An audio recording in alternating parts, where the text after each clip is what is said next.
അല്ലാഹുവും ഈശ്വരനും ദൈവമാണോ?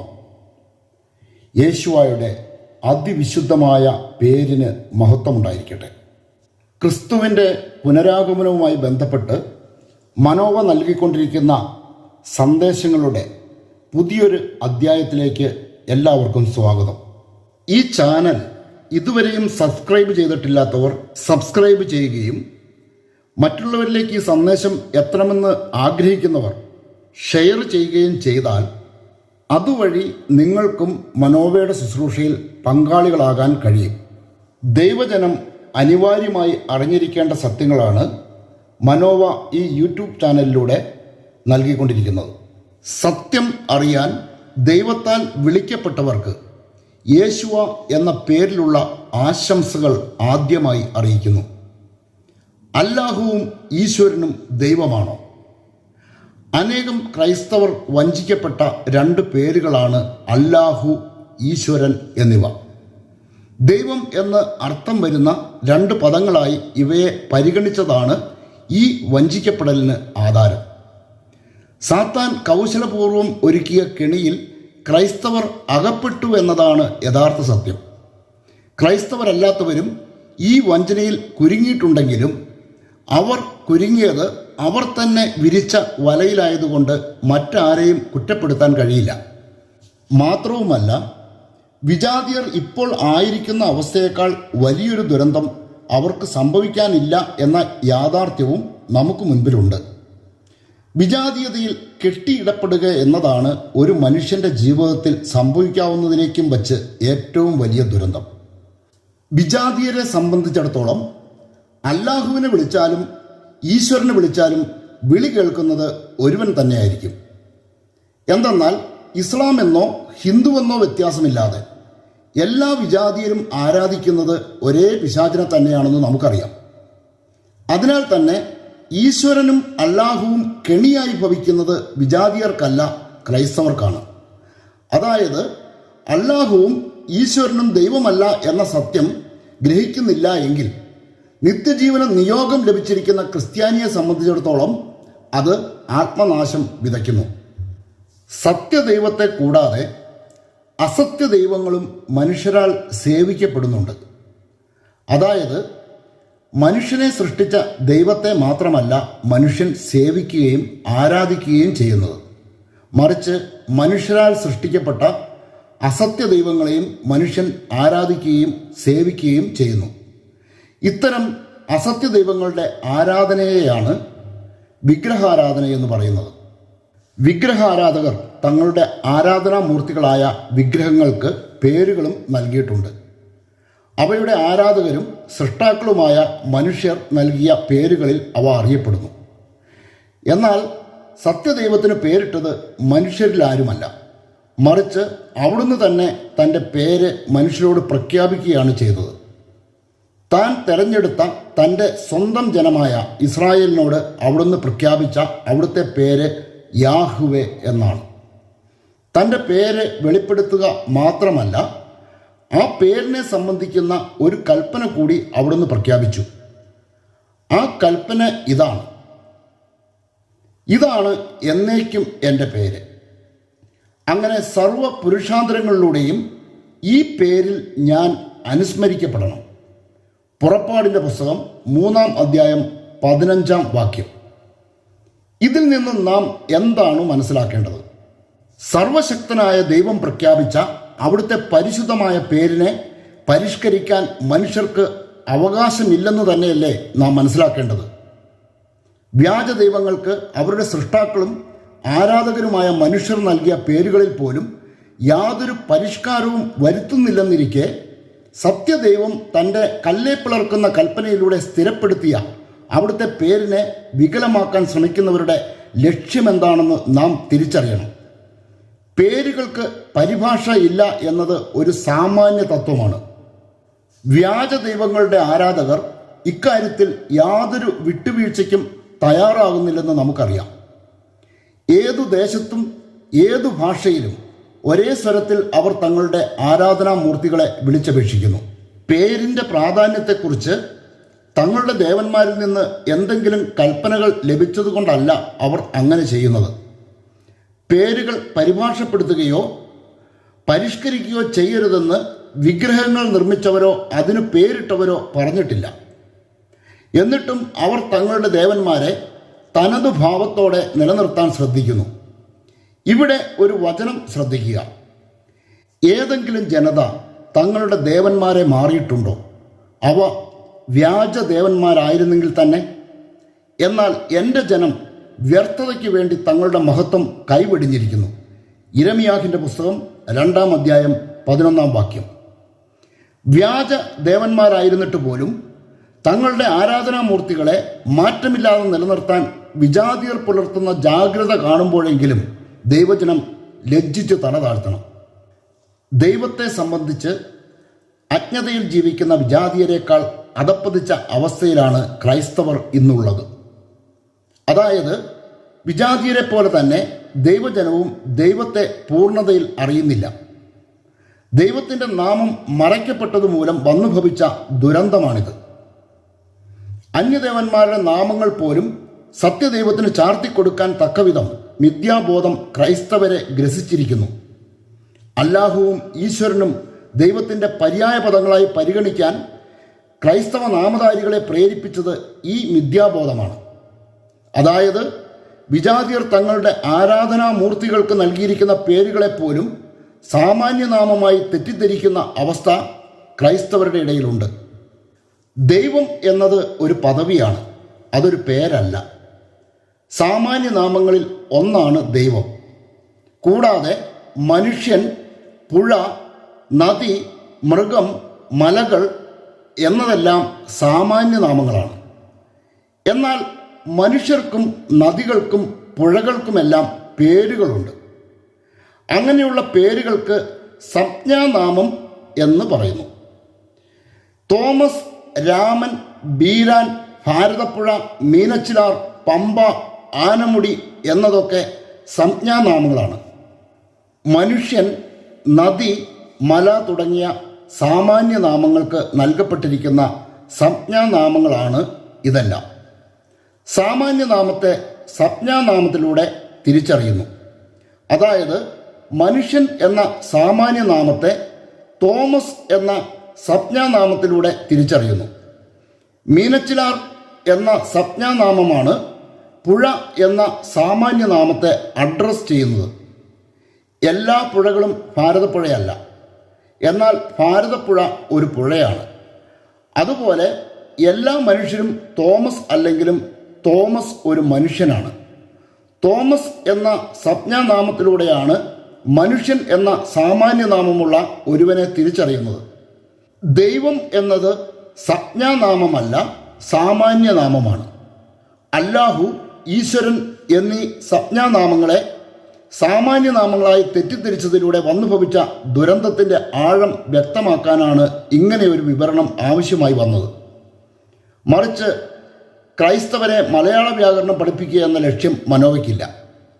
അതിനാൽ കുറച്ചുകൂടി വിവരണം ആവശ്യമാണെന്ന് മനോവ മനസ്സിലാക്കുന്നു. കാരണം സാമാന്യനാമവും സംജ്ഞാനാമവും തിരിച്ചറിയാൻ ശ്രമിക്കാത്തതുമൂലം ഇന്ത്യയിലെ ക്രൈസ്തവർക്ക് വന്നുഭവിച്ച ദുരന്തത്തിൻ്റെ ആഴം അത്രത്തോളം വലുതാണ്. ആദ്യമായി നാം മനസ്സിലാക്കേണ്ടത് നാമവും പേരും തമ്മിലുള്ള വ്യത്യാസമാണ്. പേര് എന്ന പദത്തിൻ്റെ പര്യായ പദമായി നാമത്തെ മലയാളികൾ പരിഗണിക്കാറുണ്ട്. എന്നാൽ ഇത് മലയാളത്തിലെ ഒരു പിശകാണ്. നാമത്തിന് ഇംഗ്ലീഷിൽ നൗൺ എന്നും ജർമ്മൻ ഭാഷയിൽ നോമൻ സുബ്സ്റ്റാൻറ്റീവ് എന്നിങ്ങനെയുമാണ് പറയുന്നത്. എന്നാൽ പേരിന് ഇംഗ്ലീഷിൽ നെയിം എന്നും ജർമ്മൻ ഭാഷയിൽ പറയുന്നത് നാമെ എന്നുമാണ്. അതായത് മറ്റു പ്രധാന ഭാഷകളിലെല്ലാം പേരിന് വേറിട്ട അർത്ഥങ്ങളാണുള്ളത്. നാമത്തിനു മലയാളത്തിലും മറ്റെല്ലാ ഭാഷാ വ്യാകരണങ്ങളിലും വിവിധങ്ങളായ തിരിവുകൾ ഉണ്ടെന്ന് നാം മനസ്സിലാക്കിയിരിക്കണം. ദ്രവ്യനാമം, ക്രിയാനാമം, ഗുണനാമം എന്നിങ്ങനെയാണ് മലയാളത്തിൽ നാമത്തിൻ്റെ ആദ്യത്തെ 3 തിരിവുകൾ. ദ്രവ്യനാമത്തിന് 4 തിരിവുകളുണ്ട്. സാമാന്യനാമവും സംജ്ഞാനാമവും ദ്രവ്യനാമത്തിൻ്റെ തിരിവുകളിൽ പെടുന്നു.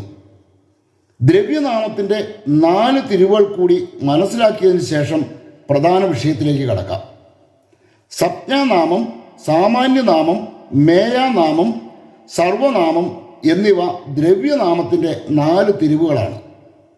ഒരു ആളിൻ്റെയോ സ്ഥലത്തിൻ്റെയോ വസ്തുവിൻ്റെയോ പേരായ ശബ്ദത്തെ സംജ്ഞാനാമം എന്ന് പറയുന്നു. ഉദാഹരണം: തോമസ്, തൊടുപുഴ, അറ്റ്ലാന്റിക്, എവറസ്റ്റ്. വ്യക്തികൾക്കും സ്ഥലങ്ങൾക്കും സമുദ്രങ്ങൾക്കും പർവ്വതങ്ങൾക്കുമെല്ലാം ഇതുപോലെ പേരുകൾ നൽകാറുണ്ട്. ഇങ്ങനെ നൽകപ്പെടുന്ന പേരുകളെ സംജ്ഞാനാമം എന്ന് വിളിക്കുന്നു. അതുപോലെ തന്നെ വ്യക്തികളുടെയോ വസ്തുക്കളുടെയോ സമൂഹത്തെ പൊതുവായി പറയുന്ന ശബ്ദത്തെ സാമാന്യനാമം എന്ന് പറയുന്നു. ഉദാഹരണം: ജനങ്ങൾ, പട്ടണം, പർവ്വതം, സമുദ്രം, കുന്നുകൾ, പള്ളി, അമ്പലം മുതലായവ. പർവ്വതം, സമുദ്രം, പള്ളി, അമ്പലം എന്നൊക്കെ പറഞ്ഞാൽ കൃത്യമായി മനസ്സിലാക്കാൻ സാധിക്കില്ല. കാരണം പർവ്വതങ്ങളും പള്ളികളും അമ്പലങ്ങളും പട്ടണങ്ങളും അനേകമുണ്ട്. അതുകൊണ്ട് തന്നെ സാമാന്യനാമത്തിന് കൃത്യമായ ഒരു മേൽവിലാസമില്ല. പർവ്വതം എന്ന സാമാന്യനാമത്തിന് ഹിമാലയം എന്ന സംജ്ഞാനാമം കൊണ്ട് മേൽവിലാസം നൽകപ്പെട്ടിരിക്കുന്നു. വേളാങ്കണ്ണി എന്ന സംജ്ഞാനാമമാണ് പള്ളികൾ എന്ന സാമാന്യനാമത്തിന് കൃത്യമായ മേൽവിലാസം നൽകുന്നത്. ദ്രവ്യനാമത്തിൻ്റെ 3ാമത്തെ തിരിവ് മേയനാമമാണ്. ജാതി വ്യക്തിഭേദം കൽപ്പിക്കാൻ കഴിയാത്തവയെ കുറിക്കുവാൻ ഉപയോഗിക്കുന്ന ശബ്ദമാണ് മേയനാമം. ഉദാഹരണം: അഗ്നി, മിന്നൽ, വൈദ്യുതി മുതലായവ. ദ്രവ്യനാമത്തിൻ്റെ മറ്റൊരു തിരിവാണ് സർവനാമം. നാമത്തിന് പകരം നിൽക്കുന്ന നാമതുല്യമായ പദമാണ് സർവനാമം. ഉദാഹരണം: അവൻ, അവൾ, അത് മുതലായവ. ആശയവിനിമയത്തിൽ പേരിൻ്റെ ആവർത്തനം ഒഴിവാക്കാൻ സർവനാമങ്ങൾ സഹായിക്കുന്നു. സംജ്ഞാനാമത്തിൻ്റെ ആവർത്തനം ഒഴിവാക്കാനാണ് സർവനാമം ഉപയോഗിക്കപ്പെടുന്നത്. ഉദാഹരണം: ശലോമോൻ ഇസ്രായേലിൻ്റെ രാജാവായിരുന്നു. 40 വർഷം അവൻ ഇസ്രായേൽ ജനത്തെ ഭരിച്ചു. സർവനാമത്തിന് വീണ്ടും 3 തിരിവുകൾ കൂടി ഉണ്ടെങ്കിലും നാം പഠിച്ചുകൊണ്ടിരിക്കുന്ന വിഷയത്തിന് അതുമായി ബന്ധമില്ലാത്തതുകൊണ്ട് അതിലേക്ക് പോകേണ്ടതില്ല. എന്തിൻ്റെയെങ്കിലും പേരായ ശബ്ദത്തെ നാമം എന്ന് പറയുന്നുവെന്ന് നാം ഭാഷാ പഠനം തുടങ്ങിയ കാലത്ത് കേട്ടിട്ടുണ്ട്. എന്നാൽ നാമം എന്നത് പേരല്ലെന്നും പേരിൻ്റെ പിതാമഹനാണെന്നും തുടർന്നുള്ള പഠനത്തിലൂടെ മനസ്സിലാക്കി. നാമത്തിൻ്റെ 3 മക്കളിൽ മൂത്തവനായ ദ്രവ്യനാമത്തിന് ജനിച്ച 4 പുത്രന്മാരിൽ കടിഞ്ഞൂൽ പുത്രനാണ് സംജ്ഞാനാമം എന്ന പേര്. 2ാമത്തെ പുത്രൻ സാമാന്യനാമം ആണ്. നാമത്തിൻ്റെ 2ാം തലമുറയിലെ സന്തതികളായി സംജ്ഞാനാമം എന്ന പേരിനെയും സാമാന്യനാമത്തെയും പരിഗണിക്കാം. തലമുറ ക്രമത്തിൽ പരിഗണിക്കുമ്പോൾ അബ്രാഹവും യാക്കോബും തമ്മിലുള്ള ബന്ധമാണ് നാമത്തിന് പേരുമായുള്ളത്. അബ്രാഹത്തിനും യാക്കോബിനും ഇടയിൽ ഇസഹാക്ക് ഉള്ളതുപോലെ നാമത്തിനും സംജ്ഞാനാമം എന്ന പേരിനും ഇടയിൽ ദ്രവ്യനാമം എന്ന തലമുറയുണ്ട്. ഇത്രയും കാര്യങ്ങൾ നാം അടിസ്ഥാനപരമായി അറിഞ്ഞിരിക്കണം. ദൈവം എന്നത് പേരല്ലെന്നും സാമാന്യനാമമാണെന്നും മനസ്സിലാക്കാൻ ഈ അറിവ് സഹായിക്കും. ദൈവം എന്ന അർത്ഥം വരുന്ന പദങ്ങൾ ഒട്ടുമിക്ക ഭാഷകളിലുമുണ്ട്. ഒട്ടുമിക്ക ഭാഷകൾ എന്ന് പറഞ്ഞത് ബോധപൂർവമാണ്. കാരണം ദൈവം എന്ന അർത്ഥം വരുന്ന പദം മറച്ചുവെക്കപ്പെട്ടതോ അങ്ങനെയൊരു പദം ഇല്ലാത്തതോ ആയ ഭാഷകൾ ഈ ലോകത്തുണ്ട്. അതിൻ്റെ വിശദാംശങ്ങളിലേക്ക് നമുക്ക് പിന്നീട് കടക്കാം. അതിനു മുമ്പ് ദൈവം എന്ന അർത്ഥം ഉൾക്കൊള്ളുന്ന പദങ്ങൾ വിവിധ ഭാഷകളിൽ നിന്ന് പരിശോധിക്കേണ്ടിയിരിക്കുന്നു. ഹീബ്രു ഭാഷയിൽ എലോഹിം എന്ന പദം ദൈവത്തെ കുറിക്കുന്നു. എലോഹിം ഒരു പേരല്ല, ദൈവം എന്ന് അർത്ഥമുള്ള ഒരു ഹീബ്രു പദമാണ്. ദൈവം എന്ന് കൃത്യമായി അർത്ഥം വരുന്ന ഒരു പദം മാത്രമേ ഏതൊരു ഭാഷയിലും ഉണ്ടായിരിക്കുകയുള്ളൂ. ഹീബ്രു ഭാഷയിലും ദൈവം എന്ന അർത്ഥം പൂർണ്ണമായി ഉൾക്കൊള്ളുന്നതായ ഒരു പദം മാത്രമാണുള്ളത്. ദൈവം എന്ന പദത്തിൻ്റെ കാര്യത്തിൽ നിലവിലുള്ള ഏതൊരു ഭാഷയിലും ഇതുതന്നെയാണ് സ്ഥിതി. മറ്റെല്ലാം ദൈവസങ്കല്പങ്ങൾക്ക് മനുഷ്യൻ ചാർത്തിക്കൊടുത്തിരിക്കുന്ന നാമങ്ങളോ വിശേഷണങ്ങളോ ആണ്. അതായത് ഇംഗ്ലീഷിൽ ഗോഡ് എന്ന ഒരു പദം മാത്രമാണ് ദൈവത്തെ കുറിക്കുന്നതെങ്കിൽ ജർമ്മൻ ഭാഷയിൽ ദൈവത്തെ സൂചിപ്പിക്കാൻ ഗോട്ട് എന്ന പദം മാത്രമേ ഉള്ളൂ. ഫ്രഞ്ച് ഭാഷയിൽ ദിയു, സ്പാനിഷ് ഭാഷയിൽ ദി ഓസ്, പോർച്ചുഗീസ് ഭാഷയിലും ലാറ്റിൻ ഭാഷയിലും ദേ ഊസ്, ഇറ്റാലിയൻ ഭാഷയിൽ ദി ഓ, ജാപ്പനീസ് ഭാഷയിൽ കമി, ഫിലിപ്പീനോ ഭാഷയിൽ ദിയോസ്, പോളിഷ് ഭാഷയിൽ ബൂക്ക് എന്നിങ്ങനെ ഏതു ഭാഷയിൽ പരിശോധിച്ചാലും ദൈവം എന്ന അർത്ഥം ഉൾക്കൊള്ളുന്ന ഓരോ പദങ്ങൾ മാത്രമേ കണ്ടെത്താൻ കഴിയുകയുള്ളൂ. അതായത് ദൈവത്തെ കുറിക്കാൻ ഏതൊരു ഭാഷയ്ക്കും സ്വന്തമായൊരു പദമുണ്ട്. ഒരേ ഒരു പദമല്ലാതെ ദൈവം എന്ന അർത്ഥം ഉൾക്കൊള്ളുന്ന മറ്റൊരു പദം ഒരു ഭാഷയിലും ഉണ്ടായിരിക്കില്ല എന്നതാണ് മറ്റൊരു വസ്തുത. സംശയമുള്ളവർക്ക് ഏത് ഭാഷയും പരിശോധിച്ച് ഉറപ്പുവരുത്താനുള്ള സൗകര്യം ഇന്ന് നിലവിലുണ്ട്. ഇസ്ലാമിക ഭീകര രാജ്യമായ തുർക്കിയിലെ ഔദ്യോഗിക ഭാഷയായ തുർക്കിഷിൽ പോലും ഒരു പദം മാത്രമേ ദൈവത്തെ കുറിക്കുന്നതായുള്ളൂ. അത് ടാൻഡ് എന്നാണ്. മലയാളമടക്കം ഏതൊരു ഭാഷയിലെയും അവസ്ഥ ഇതായിരിക്കെ ബുദ്ധിശാലികളെന്ന് സ്വയം അഭിമാനിക്കുന്ന മലയാളികൾ ഗുരുതരമായ തെറ്റിദ്ധാരണയിലാണ് ജീവിക്കുന്നത്. എന്തെന്നാൽ വിജാതിയർ തങ്ങളുടെ ദേവന്മാരായി പരിഗണിച്ചിരിക്കുന്ന ചില കഥാപാത്രങ്ങളുടെ പേരുകൾ പോലും ദൈവത്തിൻ്റെ പര്യായ പദങ്ങളായി മലയാളികൾ തെറ്റിദ്ധരിക്കുന്നു. ദൈവം എന്ന പദത്തിനു പകരമായി ഈശ്വരൻ സ്ഥാനം പിടിച്ചത് അങ്ങനെയാണ്. ഈശ്വരനെ പോലെ തന്നെ ദൈവപദവിയിൽ അനധികൃതമായി കടന്നുകൂടിയ മറ്റൊരു പേരാണ് അല്ലാഹു. ഈ രണ്ട് പേരുകളുടെ യഥാർത്ഥ ഉടമ ആരാണെന്ന് വെളിപ്പെടുത്തുക എന്ന ദൗത്യമാണ് മനോവ ഇവിടെ ഏറ്റെടുത്തിരിക്കുന്നത്. അതിനു മുൻപായി ഒരു കാര്യം കൂടി വെളിപ്പെടുത്തേണ്ടിയിരിക്കുന്നു. ദൈവം എന്ന് അർത്ഥമുള്ള ഒരു പദം ഒട്ടുമിക്ക ഭാഷകളിലും ഉണ്ടെന്ന് നാം കണ്ടു. ഏതൊരു ഭാഷ പരിശോധിച്ചാലും ദൈവത്തെ കുറിക്കാൻ ഒന്നിലധികം പദങ്ങളില്ലെന്നും നാം മനസ്സിലാക്കി. എന്നാൽ ദൈവം എന്ന് അർത്ഥം വരുന്ന ഒരു പദം പോലും ഇല്ലാത്ത ഭാഷയും നമ്മുടെ രാജ്യത്തുണ്ട്. ഇന്ത്യക്കാരുടെ ദേശീയ ഭാഷയായ ഹിന്ദിയാണത്. ദൈവം എന്ന് പറയാൻ ഏകീകരിക്കപ്പെട്ട ഒരു പദം ഹിന്ദിയിൽ ഇല്ല. ദൈവത്തെ കുറിക്കാൻ ഹിന്ദിയിൽ ഉപയോഗിക്കുന്നതെല്ലാം ശിവൻ എന്ന ദുർമൂർത്തിയുടെ പേരുകളാണ്. ഈ യാഥാർത്ഥ്യം ഇന്ത്യയിലെ ക്രൈസ്തവർ തിരിച്ചറിയാത്തതുകൊണ്ട് അന്യദേവന്മാരുടെ പേരുകളാൽ വഞ്ചിക്കപ്പെടുന്നു.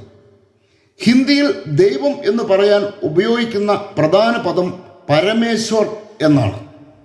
ഈശ്വർ എന്നും ഹിന്ദിക്കാർ വിളിക്കാറുണ്ട്. ഇവ രണ്ടും ശിവന്റെ പര്യായങ്ങളാണ്. ഭഗവാൻ, ദേവൻ, സർവേശ്വരൻ, ജഗദീശ്വരൻ എന്നിവയെല്ലാം ശിവന്റെ പര്യായങ്ങളായതുകൊണ്ട് തന്നെ ഈ പേരുകളൊന്നും ദൈവത്തെ കുറിക്കാൻ പര്യാപ്തമല്ല. ഹിന്ദുക്കൾക്ക് സ്വീകാര്യമായതുകൊണ്ട് ഈ പേരുകളെ ദൈവം എന്ന അർത്ഥത്തിൽ മറ്റ് മതവിഭാഗക്കാർ പരിഗണിക്കുന്നത് അപകടമാണ്. അതിനാൽ തന്നെ ഹിന്ദി ഭാഷ സംസാരിക്കുന്ന ക്രൈസ്തവർ തങ്ങളുടെ ദൈവത്തെ വിളിക്കാൻ അവിടുത്തെ നാമം മാത്രമേ ഉപയോഗിക്കാൻ പാടുള്ളൂ. ഭഗവാനോ ദേവനോ സർവേശ്വരനോ ജഗദീശ്വരനോ ഒന്നും ദൈവം എന്ന അർത്ഥമുള്ള പകരം പദങ്ങളല്ല, മറിച്ച് ഇവയെല്ലാം പേരുകൾ മാത്രമാണ്. ദേവൻ എന്നത് ദൈവത്തിൻ്റെ പകരം വാക്കാണെന്ന് തെറ്റിദ്ധരിച്ചിരിക്കുന്ന അനേകർ ക്രൈസ്തവരുടെ ഇടയിലുണ്ട്. ഈ തെറ്റിദ്ധാരണ മനസ്സിലാക്കണമെങ്കിൽ ദേവൻ എന്ന പേരിൽ നമ്മുടെ നാട്ടിൽ അനേകം വ്യക്തികളുള്ളത് ശ്രദ്ധിച്ചാൽ മതി. ദേവൻ എന്ന് ഹിന്ദുക്കൾ തങ്ങളുടെ മക്കൾക്ക് പേരിടുമെങ്കിലും ദൈവം എന്ന് ഇന്നോളം ആർക്കും പേരിട്ടതായി നമുക്കറിയില്ല. എന്തുകൊണ്ടാണ് ദൈവം എന്ന് ആരും പേരിടാത്തത്? ദൈവം എന്നത് ഒരു പേരല്ലാത്തത് കൊണ്ട് തന്നെയാണ് അത് ആരും തങ്ങളുടെ നാമമായി സ്വീകരിക്കാത്തതും മക്കൾക്ക് നൽകാത്തതും. അല്ലാഹു എന്ന പേരിനെക്കുറിച്ച് പഠിച്ചതിന് ശേഷം ഈ വിഷയം വിശദമായി തന്നെ നമുക്ക് ചർച്ച ചെയ്യാം. അല്ലാഹു ദൈവമല്ല. അല്ലാഹു എന്ന പേരിൻ്റെ അർത്ഥം ദൈവം എന്നാണെന്ന് തെറ്റിദ്ധരിച്ചിരിക്കുന്ന അനേകം മനുഷ്യരുണ്ട്. ക്രൈസ്തവരിൽ പോലും അനേകർ ഈ തെറ്റിദ്ധാരണ വെച്ചു പുലർത്തുന്നു എന്നതാണ് യാഥാർത്ഥ്യം. ഇவ்விധം ഒരു പൊതുധാരണ സൃഷ്ടിച്ചെടുക്കാൻ ഇസ്ലാമിക ലോകം എക്കാലത്തും ശ്രദ്ധിച്ചിരുന്നു. കത്തോലിക്ക സഭയുടെ മതബോധന ഗ്രന്ഥത്തിൽ പോലും അല്ലാഹുവിന് ശ്രേഷ്ഠ പദവി ലഭിച്ചത് അവരുടെ ശ്രമങ്ങൾ ഫലം കണ്ടതിൻ്റെ അടയാളമാണ്. ദൈവത്തെ സൂചിപ്പിക്കുന്ന അല്ലെങ്കിൽ ദൈവം എന്ന അർത്ഥം ഉൾക്കൊള്ളുന്ന അറബി വാക്കാണ് അല്ലാഹു എന്ന് പ്രചരിപ്പിക്കുന്ന ഓരോ ഇസ്ലാം മത വിശ്വാസിയും ദിവസത്തിൽ 5 നേരം ഇത് തിരുത്തി പറയുന്നു എന്നതാണ് മറ്റൊരു യാഥാർത്ഥ്യം. 5 നേരം നിസ്കരിക്കുന്നവരെയാണല്ലോ യഥാർത്ഥ ഇസ്ലാമായി അവർ അംഗീകരിക്കുന്നത്. ഈ 5 നേരവും ഇസ്ലാം മത വിശ്വാസി തൻ്റെ നിസ്കാരത്തിൽ പറയുന്നത് അല്ലാഹു എന്നത് താൻ ആരാധിക്കുന്ന ദൈവത്തിൻ്റെ പേരാണെന്നാണ്. ലാ ഇലാഹ് ഇൽ അല്ലാഹ് എന്ന് നിസ്കാരത്തിൽ ആവർത്തിക്കുമ്പോൾ അല്ലാഹു അല്ലാതെ മറ്റൊരു ദൈവമില്ല എന്നാണ് ഇസ്ലാം മത വിശ്വാസി പ്രഖ്യാപിക്കുന്നത്. ഇവിടെ അല്ലാഹ് എന്നത് പേരും ഇലാഹ് എന്നത് ദൈവം എന്ന അർത്ഥമുള്ള പദവുമാണ്. അതായത് അറബിയിൽ ദൈവത്തെ കുറിക്കുന്ന പദം ഇലാഹ് എന്നാണെന്നത് വ്യക്തം. മനോവയുടെ വെളിപ്പെടുത്തൽ തെറ്റാണെന്ന് പറയാൻ ഇസ്ലാമിന് ധൈര്യമുണ്ടോ? അങ്ങനെയെങ്കിൽ ഇലാഹ് എന്ന വാക്കിൻ്റെ അർത്ഥം എന്താണെന്ന് പറയുക. ഈ വാക്കിൻ്റെ അർത്ഥം പറഞ്ഞാൽ അല്ലാഹു എന്നത് തങ്ങളുടെ ആരാധനാമൂർത്തിയുടെ പേരാണെന്ന് സമ്മതിക്കേണ്ടി വരും.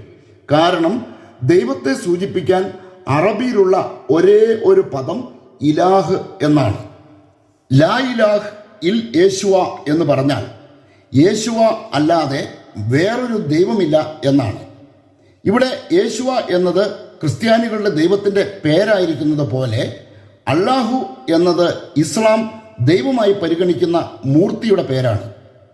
അല്ലാഹു എന്നത് ദൈവത്തെ കുറിക്കുന്ന പദമാണെങ്കിൽ അല്ലാഹു അല്ലാതെ മറ്റൊരു ദൈവമില്ലെന്ന് പറയുന്നത് കൊണ്ട് അർത്ഥമാക്കുന്നത് എന്താണ്? ദൈവമല്ലാതെ മറ്റൊരു ദൈവമില്ലെന്ന് പറയുന്നത് പോലെയല്ലേ അത്? ഇവിടെ നാം ഒരു കാര്യം തിരിച്ചറിയണം. എന്തെന്നാൽ അല്ലാഹു എന്ന പേരിൻ്റെ ഉടമയെ ദൈവമായി പ്രഖ്യാപിക്കുന്ന ചടങ്ങാണ് ഓരോ നിസ്കാരവും. അറബി ഭാഷയിലുള്ള പ്രാർത്ഥനയാണ് ഇസ്ലാം മതക്കാരുടെ നിസ്കാരമെന്ന് നമുക്കറിയാം. ആ പ്രാർത്ഥനയിൽ ഇലാഹ് എന്ന പദം എന്തിനെയാണ് പ്രതിനിധാനം ചെയ്യുന്നതെന്ന് പരിശോധിച്ചാൽ ഇസ്ലാമിൻ്റെ കാപട്യം മറനീക്കി പുറത്തു വരും. ദൈവമില്ല എന്നാണ് ലാ ഇലാഹ് എന്നതിൻ്റെ അർത്ഥം. ലാ എന്നത് അറബിയിലെ നിഷേധവാക്കാണ്. ഇല്ല എന്ന് പറയാൻ ഈ വാക്ക് ഉപയോഗിക്കുന്നു.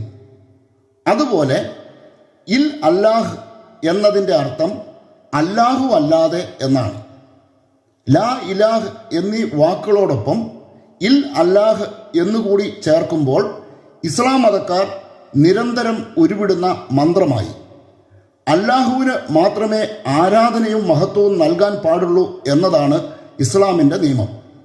അല്ലാഹുവിനെ അല്ലാതെ മറ്റാരെയെങ്കിലും ഇലാഹായി പരിഗണിക്കുകയോ ആരാധനയും മഹത്വവും നൽകുകയോ ചെയ്താൽ ശിർക്ക് ആയിത്തീരുമെന്ന് ഇസ്ലാം മതക്കാർ പറയുന്നു. അല്ലാഹു അല്ലാതെ വേറൊരു ഇലാഹ് ഉണ്ടാകരുത് എന്നതാണ് ഇസ്ലാം മതത്തിൻ്റെ അടിസ്ഥാന നിയമം. അല്ലാഹു എന്നത് ഒരു പേര് മാത്രമാണെന്ന് വ്യക്തമാകാൻ ഇതിൽ കൂടുതൽ തെളിവിൻ്റെ ആവശ്യമുണ്ടോ? സംശയമുള്ളവർക്ക് പരിശോധിച്ച് സ്ഥിരീകരിക്കുന്നതിനായി ഈ സന്ദേശത്തെ അടിസ്ഥാനമാക്കി എഴുതിയിരിക്കുന്ന ലേഖനത്തിൽ 2 ലിങ്കുകൾ നൽകുന്നുണ്ട്. അല്ലാഹു അല്ലാതെ എന്നതിനും ദൈവമില്ല എന്നതിനും അറബിയിൽ ഉപയോഗിക്കുന്ന പദങ്ങൾ ഏതാണെന്ന് വ്യക്തമാക്കാനാണ് ലിങ്കുകൾ കൊടുക്കുന്നത്. ഇവിടെ കൊടുക്കുന്ന വാക്കുകളിൽ ക്ലിക്ക് ചെയ്താൽ അവയുടെ അറബി പദങ്ങളും ഉച്ചാരണങ്ങളും മനസ്സിലാക്കാൻ കഴിയും. ഇനി നമുക്ക് നമ്മുടെ കാര്യം പരിശോധിക്കാം. സൈന്യങ്ങളുടെ ദൈവമായ യാഹ്വയുടെ കൽപ്പന എന്താണെന്ന് നമുക്കറിയാം. അവിടുത്തെ പ്രമാണങ്ങളിൽ പ്രഥമവും സുപ്രധാനവുമായ പ്രമാണം ഇതാണ്: അടിമത്തത്തിൻ്റെ ഭവനമായ ഈജിപ്തിൽ നിന്ന് നിന്നെ പുറത്തു കൊണ്ടുവന്ന ഞാനാണ് നിന്റെ ദൈവമായ യാഹ്വേ. ഞാനല്ലാതെ വേറെ ദേവന്മാർ നിനക്കുണ്ടാകരുത്. മുകളിൽ ആകാശത്തിലോ താഴെ ഭൂമിയിലോ ഭൂമിക്കടിയിലോ ജലത്തിലോ ഉള്ള ഒന്നിൻ്റെയും പ്രതിമയോ സ്വരൂപമോ നീ നിർമ്മിക്കരുത്. അവയ്ക്ക് മുൻപിൽ പ്രണമിക്കുകയോ അവയെ ആരാധിക്കുകയോ ചെയ്യരുത്. എന്തെന്നാൽ ഞാൻ നിന്റെ ദൈവമായ യാഹ്വേ അസഹിഷ്ണുവായ ദൈവമാണ്. എന്നെ വെറുക്കുന്ന പിതാക്കന്മാരുടെ കുറ്റങ്ങൾക്ക് അവരുടെ മക്കളെ 3ഉം 4ഉം തലമുറ വരെ ഞാൻ ശിക്ഷിക്കും. പുറപ്പാടിൻ്റെ പുസ്തകം 20-ാം അധ്യായം 1 മുതൽ 5 വരെയുള്ള വാക്യങ്ങൾ. ഇതിന് സമാനവും എന്നാൽ നേർ വിപരീതവുമായ നിയമമാണ് മുഹമ്മദ് തൻ്റെ അനുയായികൾക്കായി നിർമ്മിച്ചു നൽകിയത്. അതായത് യാഹ്വേ എന്ന സത്യദൈവത്തിന് പകരമായി അല്ലാഹു എന്ന വ്യാജ ദൈവത്തെ മുഹമ്മദ് പ്രഖ്യാപിച്ചു. ഇവിടെ നാം തിരിച്ചറിയേണ്ടത് പേരിൻ്റെ പ്രാധാന്യമാണ്. അല്ലാഹു മാത്രമാണ് ദൈവമെന്ന് ഇസ്ലാം വാദിക്കുമ്പോൾ, സൈന്യങ്ങളുടെ ദൈവമായ യാഹ്വേ അവിടുത്തെ പേര് വെളിപ്പെടുത്തിക്കൊണ്ട് താനല്ലാതെ മറ്റൊരു ദൈവം നിങ്ങൾക്കുണ്ടാകരുത് എന്ന് ദൈവജനത്തോട് കൽപ്പിച്ചു. അവിടുന്ന് നടത്തിയ മറ്റൊരു പ്രഖ്യാപനം ശ്രദ്ധിക്കുക. ഇതാണ് എന്നേക്കും എൻ്റെ പേര്. അങ്ങനെ സർവ പുരുഷാന്തരങ്ങളിലൂടെയും ഈ പേരിൽ ഞാൻ അനുസ്മരിക്കപ്പെടണം. പുറപ്പാട് പുസ്തകം 3-ാം അധ്യായം 15-ാം വാക്യം. യാഹ്വേ എന്നത് പേരായിരിക്കുന്നത് പോലെ അല്ലാഹു എന്നതും ഒരു പേരാണ്. ഇസ്ലാമിക രാജ്യങ്ങളിൽ പൊതുഭാഷയായി അറബിക് സ്വീകരിച്ചിട്ടുണ്ടെങ്കിലും ഒട്ടുമിക്ക രാജ്യങ്ങളിലും പ്രാദേശിക ഭാഷകളുമുണ്ട്. സൊമാലിയക്കാരുടെ പ്രാദേശിക ഭാഷയായ സൊമാലി ഭാഷയിൽ ദൈവം എന്നതിന് ഇലാഹ് എന്ന പദമാണ് ഉപയോഗിക്കുന്നത്.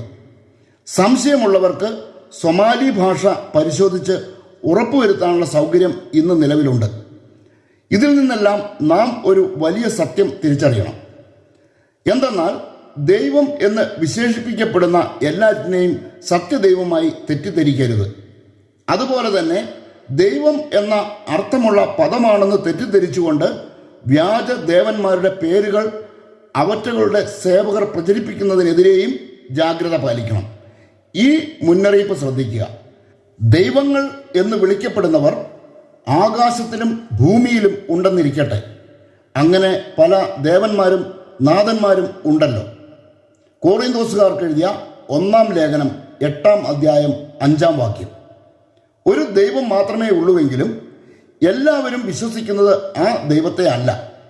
അതുകൊണ്ട് തന്നെ പൊതുവായ ഒരു ദൈവം എന്ന ആശയത്തിന് അടിസ്ഥാനമില്ല. അപ്പസ്തോലൻ തുടർന്ന് പറയുന്നു, എങ്കിലും നമുക്ക് ഒരു ദൈവമേ ഉള്ളൂ. ആരാണോ സർവവും സൃഷ്ടിച്ചത്, ആർക്കു വേണ്ടിയാണോ നാം ജീവിക്കുന്നത്, ആ പിതാവ്. ഒരു രക്ഷകനെ നമുക്കുള്ളൂ. ആരിലൂടെയാണോ സർവവും ഉളവായത്, ആരിലൂടെയാണോ നാം നിലനിൽക്കുന്നത്, ആ യേശുവ മശിഹ. കോറിന്തോസുകാർക്ക് എഴുതിയ 1-ാം ലേഖനം 8-ാം അധ്യായം 6-ാം വാക്യം. ദൈവം എന്ന അർത്ഥം വരുന്ന പദമാണെന്ന ധാരണയിലും സത്യദൈവത്തിനുള്ള വിശേഷണം എന്ന നിലയിലും ക്രിസ്ത്യാനികൾ ഉപയോഗിച്ചു വരുന്ന പല പദങ്ങളും അന്യദേവന്മാരുടെ പേരുകളാണ്. സത്യദൈവത്തെയും വ്യാജ ദൈവങ്ങളെയും തമ്മിൽ വേർതിരിച്ചറിയാൻ കഴിയാത്ത വിധം ക്രൈസ്തവർക്കിടയിൽ ആശയക്കുഴപ്പം സൃഷ്ടിക്കാൻ ഇത് കാരണമായി. ക്രൈസ്തവ ആചാര്യന്മാരുടെ വേഷത്തിൽ പിശാചിൻ്റെ സേവകർ നുഴഞ്ഞു കയറിയതും പരിശുദ്ധാത്മാവില്ലാത്തവർ സഭകളുടെ നേതൃത്വം ഏറ്റെടുത്തതുമാണ് എല്ലാ ദുരന്തങ്ങളുടെയും മൂലകാരണം. അല്ലാഹു എന്ന പേരിനെ കത്തോലിക്ക സഭയുടെ മതബോധന ഗ്രന്ഥത്തിൽ പോലും പ്രതിഷ്ഠിക്കാൻ തക്കവിധം മിഥ്യാബോധത്തിലാണ് സഭാചാര്യന്മാർ. ഇത് ക്രൈസ്തവരുടെ ഇടയിൽ വൻ ദുരന്തമാണ് വിതച്ചിട്ടുള്ളത്. എന്തെന്നാൽ സഭാചാര്യന്മാരുടെ കുപ്പായമണിഞ്ഞ് വിരാജിക്കുന്നവരുടെ ചെയ്തികൾ സൈന്യങ്ങളുടെ ദൈവമായ യാഹ്വയുടെ ഹിതത്തിനും നിയമത്തിനും എതിരാണ്. ഇസ്രായേലിൻ്റെ പിന്തുടർച്ചയും പൂർണ്ണതയുമായ ക്രൈസ്തവ സഭകൾക്ക് ദൈവവചനം നൽകുന്ന മുന്നറിയിപ്പ് ശ്രദ്ധിക്കുക. അന്യദേവന്മാരുടെ പേര് സ്മരിക്കരുത്. അത് നിങ്ങളുടെ നാവിൽ നിന്നു കേൾക്കാനിടയാകരുത്. പുറപ്പാട് പുസ്തകം 23-ാം അധ്യായം 13-ാം വാക്യം.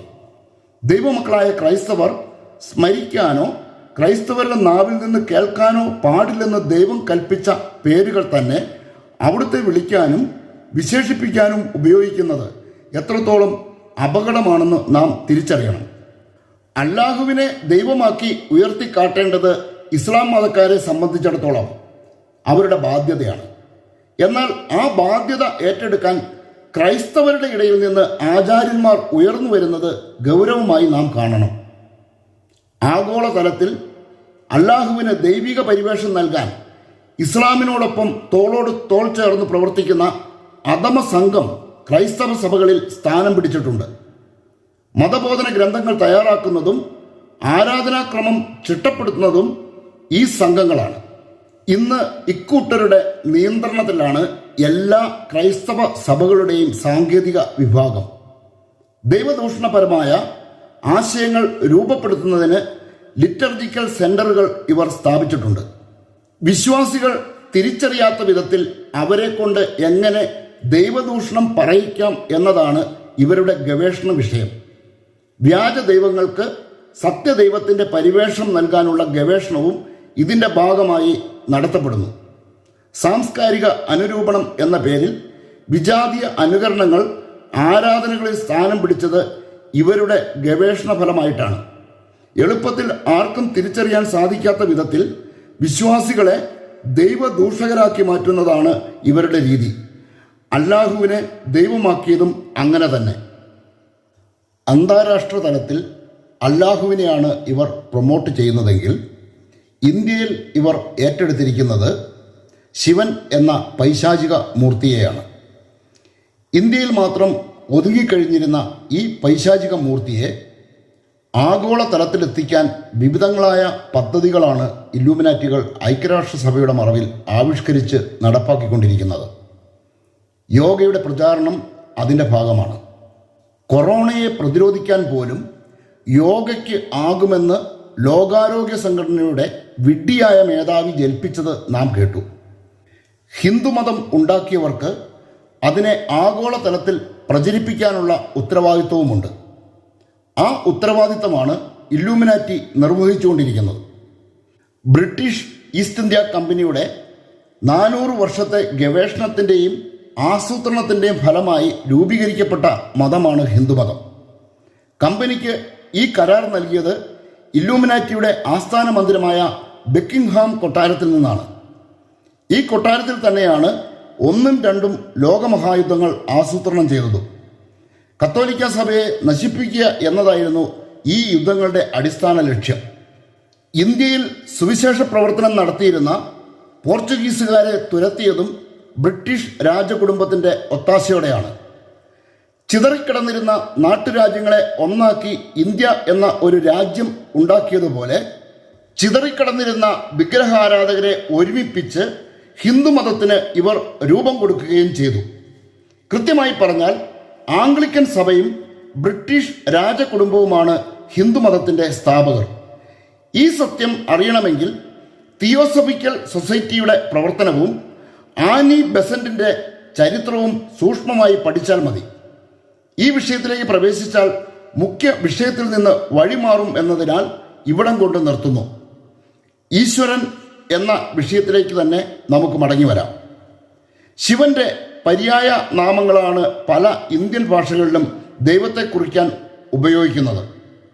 ചില ഇന്ത്യൻ ഭാഷകളിൽ ദൈവം എന്ന അർത്ഥമുള്ള പദമില്ല എന്നതാണ് യാഥാർത്ഥ്യം. അവിടെയെല്ലാം ശിവന്റെ പര്യായ നാമങ്ങൾ സ്ഥാനം പിടിച്ചു. മറാത്തിയിൽ ദേവ് എന്നും ഗുജറാത്തി ഭാഷയിൽ ഭഗവാൻ എന്നും ഹിന്ദിയിൽ പരമേശ്വർ എന്നും ദൈവത്തെ വിളിക്കുമ്പോൾ അവയെല്ലാം ദൈവം എന്ന അർത്ഥമുള്ള വാക്കുകളാണെന്ന് പലരും തെറ്റിദ്ധരിക്കുന്നു. എന്നാൽ പരമേശ്വർ, ഭഗവാൻ, ദേവ് എന്നിവയെല്ലാം ശിവൻ എന്ന പേരിൻ്റെ പര്യായങ്ങളാണ്. അല്ലാഹുവിനെ ദൈവമാക്കാൻ പ്രയോഗിച്ച കൗശലം തന്നെയാണ് ശിവന്റെ കാര്യത്തിലും പ്രയോഗിച്ചിരിക്കുന്നത്. തമിഴിലും ഈ പൈശാചികത സ്ഥാനം പിടിച്ചിട്ടുണ്ട്. ആണ്ടവൻ, ഇരൈവൻ എന്നിവ ദൈവത്തെ കുറിക്കുന്ന പദങ്ങളായി പരിഗണിക്കാമെന്നിരിക്കെ കടവുൾ എന്ന ശിവനാമമാണ് അധികം പേരും വിളിക്കുന്നത്. തമിഴ് സംസാരിക്കുന്ന ക്രൈസ്തവരും ശിവന്റെ പേരിനെ ദൈവം എന്ന അർത്ഥമുള്ള പദമായി അംഗീകരിച്ചിരിക്കുന്ന ദുരവസ്ഥയിലാണ്. ശിവന്റെ പര്യായ നാമങ്ങൾ ഏതൊക്കെയാണെന്ന് പരിശോധിക്കുമ്പോൾ ഇന്ത്യയിലെ ക്രൈസ്തവർ പോലും പിശാചിന്റെ സ്തുതിപാഠകരായി അധപ്പതിച്ചു എന്ന യാഥാർത്ഥ്യം മനസ്സിലാകും. ഇന്ത്യയിൽ എന്തുകൊണ്ട് ക്രിസ്തീയത വളർന്നില്ല എന്ന ചോദ്യത്തിനുള്ള ഒരു ഉത്തരം ഹിന്ദി ഭാഷയാണെങ്കിൽ, പിശാചുക്കളുടെ പേരുകളിൽ സത്യദൈവത്തെ വിളിച്ച് അവിടുത്തെ പ്രകോപിപ്പിച്ചു എന്നതാണ് മറ്റൊരു ഉത്തരം. പരമേശ്വരൻ എന്ന് നിലവിളിച്ചാൽ തങ്ങളെ രക്ഷിക്കാൻ ശിവൻ വരില്ല എന്ന യാഥാർത്ഥ്യം തിരിച്ചറിയാൻ ക്രൈസ്തവർക്ക് സാധിക്കാത്തിടത്തോളം ഇന്ത്യയിലെ ക്രൈസ്തവ സമൂഹം അരക്ഷിതാവസ്ഥയിൽ തന്നെ തുടരും. എന്തെന്നാൽ ക്രിസ്തീയതയുടെ ഉന്മൂലനമാണ് പരമേശ്വരന്റെ ലക്ഷ്യം. ഈശ്വരൻ ദൈവമല്ല, ശിവനാണ്. ശിവൻ എന്ന ഹൈന്ദവ മൂർത്തിയുടെ അനേകം പര്യായ നാമങ്ങളിൽ ഒന്നാണ് ഈശ്വരൻ. ഹിന്ദുക്കൾ ശിവനെ ദൈവമാക്കി വച്ചിരിക്കുന്നത് കൊണ്ട് ഈശ്വരൻ എന്ന പേരിനെ ദൈവം എന്ന പദവിയെ സൂചിപ്പിക്കുന്ന പദമായി അവർ കരുതുകയും മറ്റുള്ളവരെ തെറ്റിദ്ധരിപ്പിക്കാൻ ശ്രമിക്കുകയും ചെയ്യുന്നു. പള്ളിക്കൂടം മുതൽ പാർലമെന്റ് മന്ദിരം വരെ കടന്നു കയറി ആധിപത്യം സ്ഥാപിക്കാൻ ശിവന്റെ പര്യായ നാമങ്ങൾക്ക് സാധിച്ചുവെങ്കിൽ അതിനു പിന്നിൽ പിശാച് അവന്റെ സേവകരിലൂടെ നടത്തിയ ചിട്ടയായ പ്രവർത്തനമുണ്ട്. ഭാഷകളെ പരിഷ്കരിക്കുന്നതിൽ പോലും സാത്താന്റെ വ്യക്തമായ ഇടപെടൽ ദർശിക്കാൻ കഴിയും. ഇന്ത്യയിലെ ഒട്ടുമിക്ക ഭാഷകൾക്കും ലിപികൾ ഉണ്ടാക്കിയതും നിഘണ്ടു തയ്യാറാക്കിയതും ഇല്ലൂമിനാറ്റികൾ ആണെന്ന യാഥാർത്ഥ്യം തിരിച്ചറിയുമ്പോഴാണ് ഇന്ത്യൻ ഭാഷകളിൽ സാത്താൻ നടത്തിയ ഇടപെടൽ വ്യക്തമാവുകയുള്ളൂ. ബ്രിട്ടീഷ് ഈസ്റ്റ് ഇന്ത്യ കമ്പനി എന്ന ഇല്ലൂമിനാറ്റി പ്രസ്ഥാനത്തിന്റെ കരസ്പർശമേൽക്കാത്ത ഒരു ഭാഷ പോലും ഇന്ത്യൻ ഭാഷകളിലില്ല. സാമൂഹ്യ പരിഷ്കർത്താക്കളുടെയും നവോത്ഥാന പ്രസ്ഥാനങ്ങളുടെയും രൂപത്തിൽ മാത്രമല്ല, സുവിശേഷത്തിന്റെ മറവിൽ പോലും ഇല്ലൂമിനാറ്റികൾ ഇന്ത്യൻ ഭാഷകളിൽ ഇടപെട്ടു. ദൈവം എന്ന അർത്ഥം ഉൾക്കൊള്ളുന്ന ഒരു പദം ഹിന്ദിയിൽ ഇല്ലാത്തതിന്റെ കാരണവും ഈ ഇടപെടലാണ്. ഇന്ത്യയിലെ മറ്റു ഭാഷകളിലാകട്ടെ ദൈവത്തെ സൂചിപ്പിക്കുന്ന യഥാർത്ഥ വാക്കിനെ അപ്രസക്തമാക്കിക്കൊണ്ട് ശിവന്റെ പര്യായ നാമങ്ങൾ തൽസ്ഥാനം കൈയടക്കി. ഈശ്വരൻ എന്ന ശിവനാമമാണ് മലയാളത്തിന്റെ ദുരന്തമായി പ്രതിഷ്ഠിക്കപ്പെട്ടത്. അല്ലാഹു എന്ന പേരിനെ ദൈവം എന്ന അർത്ഥമുള്ള അറബി പദമാണെന്ന് തെറ്റിദ്ധരിപ്പിക്കാൻ ഇസ്ലാം മത വിശ്വാസികൾ ശ്രമിക്കുന്നത് പോലെ തന്നെയാണിത്. ഇന്ത്യൻ ഭാഷകൾക്ക് ലിപികളും വ്യാകരണങ്ങളും നിഘണ്ടുക്കളും സമ്മാനിച്ചത് ക്രിസ്ത്യൻ മിഷണറിമാർ ആയിരുന്നുവെന്ന യാഥാർത്ഥ്യത്തെ തമസ്കരിക്കാൻ വ്യാജ ചരിത്രങ്ങൾ രചിക്കുന്ന തിരക്കിലാണ് സാംസ്കാരിക രംഗത്തെ തസ്കര വീരന്മാർ. ഹെർമൻ ഗുണ്ടട്ടിനെയും ബെഞ്ചമിൻ ബെയ്ലിയെയും അർണോസ് പാതിരിയെയും സൗകര്യപൂർവ്വം മാറ്റി നിർത്തിക്കൊണ്ട് എഴുത്തച്ഛൻ എന്നൊരു കഥാപാത്രത്തെ മലയാള ഭാഷയുടെ പിതാവാക്കിയ പിതൃശൂന്യരുടെ നാടാണല്ലോ കേരളം. പരശുരാമനും മഴുവും പോലെയാണ് എഴുത്തച്ഛൻ എന്ന കഥാപാത്രവും. ഇത്തരം വ്യാജ ചരിത്രങ്ങൾ രചിച്ചുകൊണ്ട് മണ്ണിട്ട് മൂടാൻ ശ്രമിക്കുന്നത് സഹസ്രാബ്ദങ്ങൾക്ക് മുൻപോ ശിലായുഗത്തിലോ നടന്ന സംഭവങ്ങളെ അല്ല, മറിച്ച് 300 വർഷത്തിനിടയിൽ ഇന്ത്യയിൽ നടന്ന സത്യങ്ങളെയാണ്. മലയാള ഭാഷയുടെ മാത്രം കാര്യമായി ഇതിനെ ആരും ചുരുക്കിക്കാണരുത്. ഇന്ത്യയിൽ ഇന്ന് ഔദ്യോഗികമായി അംഗീകരിക്കപ്പെട്ടിട്ടുള്ള ഒട്ടുമിക്ക ഭാഷകളുടെയും പിതാക്കന്മാർ ക്രൈസ്തവ മിഷണറിമാരാണ്. വാമൊഴി ഭാഷകളെ വരമൊഴിയാക്കിയതും വ്യാകരണവും നിഘണ്ടുവും രചിച്ചതും മാത്രമല്ല, ഈ ഭാഷകളിലെല്ലാം ആദ്യമായി പത്രങ്ങൾ അച്ചടിച്ചതും വിദേശീയരായ ക്രൈസ്തവ മിഷണറിമാരായിരുന്നു. 180 വർഷങ്ങൾക്ക് മുമ്പ് ഹിന്ദി ഭാഷ ഉണ്ടായിരുന്നില്ല എന്ന ചരിത്ര സത്യത്തെ നിഷേധിക്കാൻ ആർക്കെങ്കിലും സാധിക്കുമോ? വാമൊഴിയായി മാത്രം ഉപയോഗിച്ചിരുന്ന 12 പ്രാദേശിക ഭാഷകളെ സമന്വയിപ്പിച്ച് വരമൊഴിയും വ്യാകരണവും നൽകി 1880 സൃഷ്ടിച്ച ഭാഷയാണ് ഹിന്ദി. ക്രൈസ്തവ മിഷണറിമാരെ പുലഭ്യം പറയാൻ സംഘപരിവാരങ്ങൾ ഇന്ന് കൂടുതലായും ആശ്രയിക്കുന്നത് ഹിന്ദി ഭാഷയാണെന്ന് നമുക്കറിയാം. തങ്ങൾ സംസാരിക്കുന്ന ഭാഷയുടെ പിതാക്കന്മാരെയാണ് തങ്ങൾ പുലഭ്യം പറയുന്നതെന്ന് ഇവർ അറിയുന്നില്ല. 1819 ഗുജറാത്തി ഭാഷയ്ക്ക് വ്യാകരണവും 1820 നിഘണ്ടുവും തയ്യാറാക്കിയത് ക്രൈസ്തവ മിഷണറിമാർ തന്നെയാണ്. ഈ സത്യങ്ങളെയെല്ലാം മറച്ചു വച്ചുകൊണ്ടാണ് ഇന്ന് ചരിത്രങ്ങൾ രചിക്കുന്നത്. എന്നാൽ സത്യം അന്വേഷിക്കുന്നവർക്ക് മുന്നിൽ അത് മറനീക്കി പുറത്തു വരും. അതായത് ചരിത്ര വിദ്യാർത്ഥികളെ വഞ്ചിക്കാൻ കഴിയുന്നത് പോലെ സത്യാന്വേഷികളെ വഞ്ചിക്കാൻ കഴിയില്ല. ഇന്ത്യൻ ഭാഷകളെ സംബന്ധിക്കുന്ന ചരിത്ര സത്യങ്ങൾ ചർച്ച ചെയ്യാൻ ഇവിടെ ശ്രമിക്കുന്നില്ല. എന്തെന്നാൽ വ്യാജ ചരിത്രം രചിച്ചുകൊണ്ടിരിക്കുന്ന നന്ദികെട്ട സമൂഹത്തിൻ്റെ അല്പത്വം അങ്ങനെ തന്നെ തുടരട്ടെ. ശ്രേഷ്ഠമായതിൻ്റെ എല്ലാം പിതൃത്വം ഏറ്റെടുക്കാൻ യാതൊരു ഉളുപ്പുമില്ലാതെ രംഗത്തിറങ്ങുന്ന സനാതന കോമാളികൾക്കുള്ള മറുപടി അവർ തന്നെയാണ്. ഇന്ത്യൻ ഭാഷകളെക്കുറിച്ച് ഇത്രയും പറഞ്ഞു വച്ചത് പിതൃത്വം തിരിച്ചു പിടിക്കുക എന്ന ലക്ഷ്യത്തോടെ അല്ല, മറിച്ച് ക്രൈസ്തവ മിഷണറിമാരുടെ ഇടയിൽ നുഴഞ്ഞു കയറിയ ഇല്ലൂമിനാറ്റികൾ ഇന്ത്യൻ ഭാഷകളിൽ നടത്തിയ കൈകടത്തലുകൾ വെളിപ്പെടുത്തുന്നതിന് വേണ്ടിയാണ്. ദൈവം എന്ന വാക്കിന് പകരം ഇവർ പിശാചുക്കളുടെ പേരുകൾ പ്രതിഷ്ഠിച്ചതിലൂടെ പിശാചുക്കൾ ദൈവമെന്ന് വിളിക്കപ്പെട്ടു. ഹിന്ദിയിലെ പരമേശ്വറും തമിഴിലെ കടവുളും മലയാളത്തിലെ ഈശ്വരനും ശിവന്റെ പര്യായ നാമങ്ങൾ ആണെന്ന യാഥാർത്ഥ്യം ക്രൈസ്തവർക്ക് പോലും അറിയില്ല. ദൈവം എന്ന അർത്ഥം വരുന്ന ഒരു പദം പോലും ഹിന്ദിയിൽ ഇല്ലെന്ന് മാത്രമല്ല, ദൈവത്തെ സൂചിപ്പിക്കാൻ ഉപയോഗിക്കുന്ന എല്ലാ പദങ്ങളും ശിവന്റെ പര്യായ നാമങ്ങളുമാണ്. ഹിന്ദി ഭാഷയുടെ ഏറ്റവും വലിയ ദുരന്തവും അതുതന്നെ. എന്നാൽ ഇരൈവൻ എന്ന പദമുണ്ടായിരിക്കെ അതിനെ അപ്രസക്തമാക്കിക്കൊണ്ടാണ് ശിവനാമമായ കടവുൾ തമിഴിൽ സ്ഥാനം പിടിച്ചതെന്ന് നാം കണ്ടു. മലയാളത്തിലെ അവസ്ഥയാണ് ഇതിനേക്കാളെല്ലാം ദാരുണം. ആയതിനാൽ സത്യം അറിയാനും സ്വതന്ത്രരാകാനും ആഗ്രഹിക്കുന്നവർക്കായി മനോവ ഇവിടെ സത്യം വെളിപ്പെടുത്തുകയാണ്. ഇന്ത്യയിലെ ക്രൈസ്തവരെ മിഥ്യാബോധത്തിൻ്റെ തടവറയിൽ ബന്ദികളാക്കിയ പൈശാചിക നാമങ്ങൾ ഏതൊക്കെയാണെന്ന് അറിയണ്ടേ? അവയെല്ലാം ശിവന്റെ പര്യായ നാമങ്ങളാണ്. അവ ഓരോന്നും ഇവിടെ കുറിക്കുമ്പോൾ ഇന്ത്യയിൽ എന്തുകൊണ്ട് ക്രിസ്തീയത വേര് പിടിച്ചില്ല എന്ന ചോദ്യത്തിനുള്ള ഉത്തരവും നമുക്ക് ലഭിക്കും. ശിവനാമങ്ങൾ ഏതൊക്കെ? ഇന്ത്യയിലെ ക്രൈസ്തവർ തങ്ങളുടെ ദൈവത്തിന് ചാർത്തിക്കൊടുത്തിരിക്കുന്ന പേരുകളിൽ 99% ശിവന്റെ പേരും നാമവിശേഷണങ്ങളുമാണ്. ഇതിൻ്റെ ഗൗരവം തിരിച്ചറിയാൻ പലർക്കും കഴിഞ്ഞിട്ടില്ല എന്നതാണ് ഏറ്റവും അപകടകരമായ അവസ്ഥ. എന്നാൽ മനഃപൂർവ്വം ഈ തെറ്റിൽ തുടരുന്ന പൈശാചിക ശക്തികളും സഭയുടെ ഉന്നത ശ്രേണികളിൽ വിരാജിക്കുന്നുണ്ട്. ഇങ്ങനെയുള്ള പൈശാചിക ശക്തികളുടെ അടിമകളായി ജീവിക്കുന്ന ക്രൈസ്തവ നാമധാരികൾ ഒരിക്കലും തിരുത്താൻ തയ്യാറാകില്ല. എന്തെന്നാൽ ഇക്കൂട്ടർക്ക് ക്രിസ്തുവിനോടുള്ളതിനേക്കാൾ വിധേയത്വം തങ്ങളെ അടിമകളാക്കിയ ട്രോജൻ കുതിരകളോടാണ്. ട്രോജൻ കുതിരകൾ തങ്ങളുടെ അടിമകളെ പഠിപ്പിക്കുന്നത് യഥാർത്ഥ ക്രിസ്തുവിനെ അല്ല എന്ന യാഥാർത്ഥ്യമാണ് ഇവിടെ നാം തിരിച്ചറിയേണ്ടത്. തങ്ങളുടെ ഇഷ്ടത്തിനനുസരിച്ച് ഉണ്ടാക്കിയെടുത്ത ക്രിസ്തുവിനെ ഇവർ പഠിപ്പിക്കുന്നു.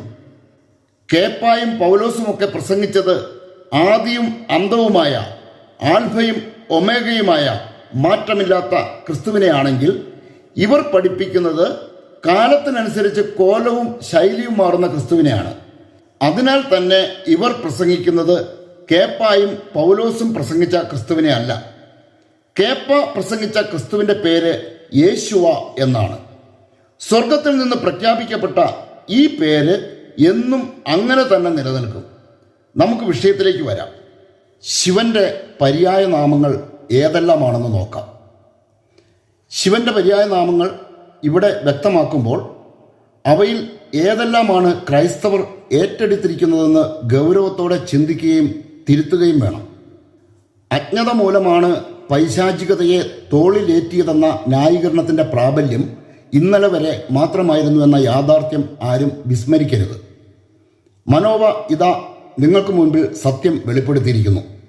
അതുകൊണ്ട് തന്നെ ഈ വിഷയത്തിലുള്ള അജ്ഞതയുടെ കാലഘട്ടം ഇന്ന് അവസാനിച്ചു. ഒരു ന്യായീകരണവും ഇനി വിലപ്പോകില്ല. ആയതിനാൽ ശിവന്റെ പര്യായ നാമങ്ങൾ ഓരോന്നും ശ്രദ്ധിച്ചു കേൾക്കുക.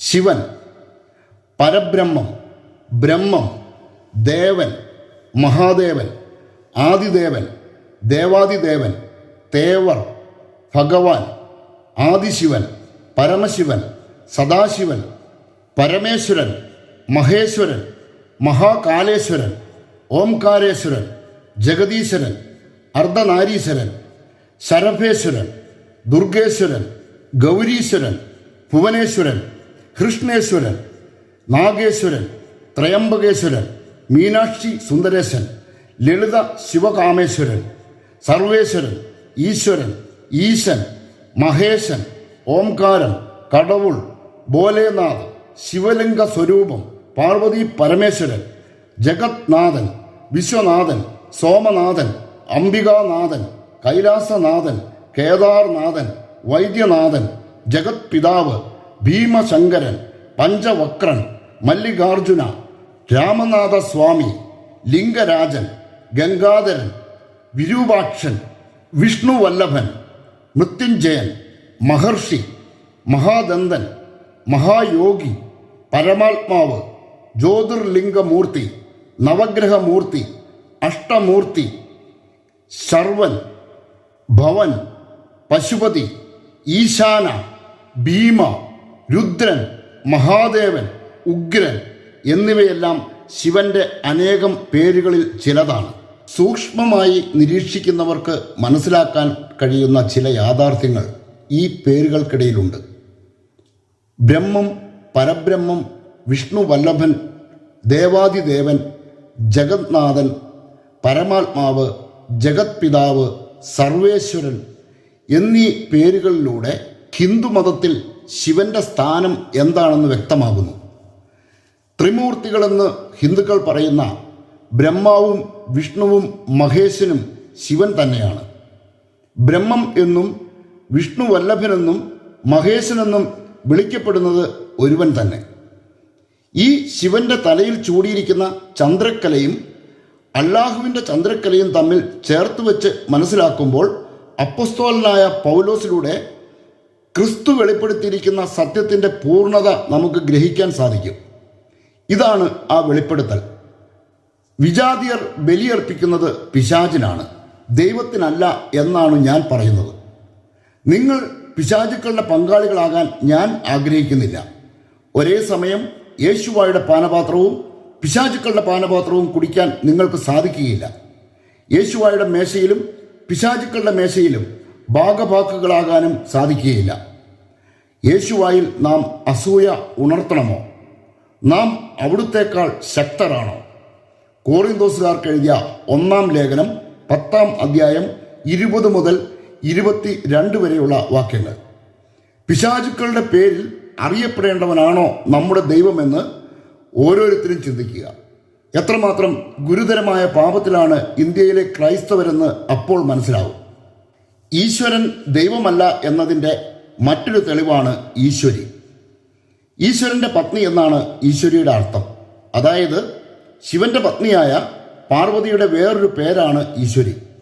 ദൈവത്തിന് ഏതായാലും പത്നിയില്ലെന്ന് നമുക്കറിയാം. ഭാര്യ മാത്രമല്ല, പിതാവോ മാതാവോ വംശാവലിയോ ദൈവത്തിനില്ലെന്ന് വ്യക്തമായി മനസ്സിലാക്കിയവരുടെ സമൂഹമാണ് യഥാർത്ഥ ക്രൈസ്തവർ. അതുപോലെ തന്നെ മഹേശ്വരൻ എന്നത് ശിവന്റെ മറ്റൊരു പേരാണെങ്കിൽ മഹേശ്വരി പാർവതിയുടെ മറ്റൊരു പേരാണ്. ശിവന് മഹാദേവൻ എന്നൊരു പേരുള്ളതുപോലെ പാർവതിക്ക് മഹാദേവി എന്നും പേരുണ്ട്. അതുപോലെ ശിവന് ഈശൻ എന്നും പാർവതിക്ക് ഈശ എന്നും പേരുണ്ട്. ഈ ഈശൻ തന്നെയാണ് കൽദായരുടെ ഈശോ. ഈ വിഷയമാണ് തുടർന്ന് നാം മനസ്സിലാക്കാൻ പോകുന്നത്. ഈശൻ, ഈശോ, ഈസ, ഈ 3 പേരുകളും ഒരുവന്റെ തന്നെയാണ്.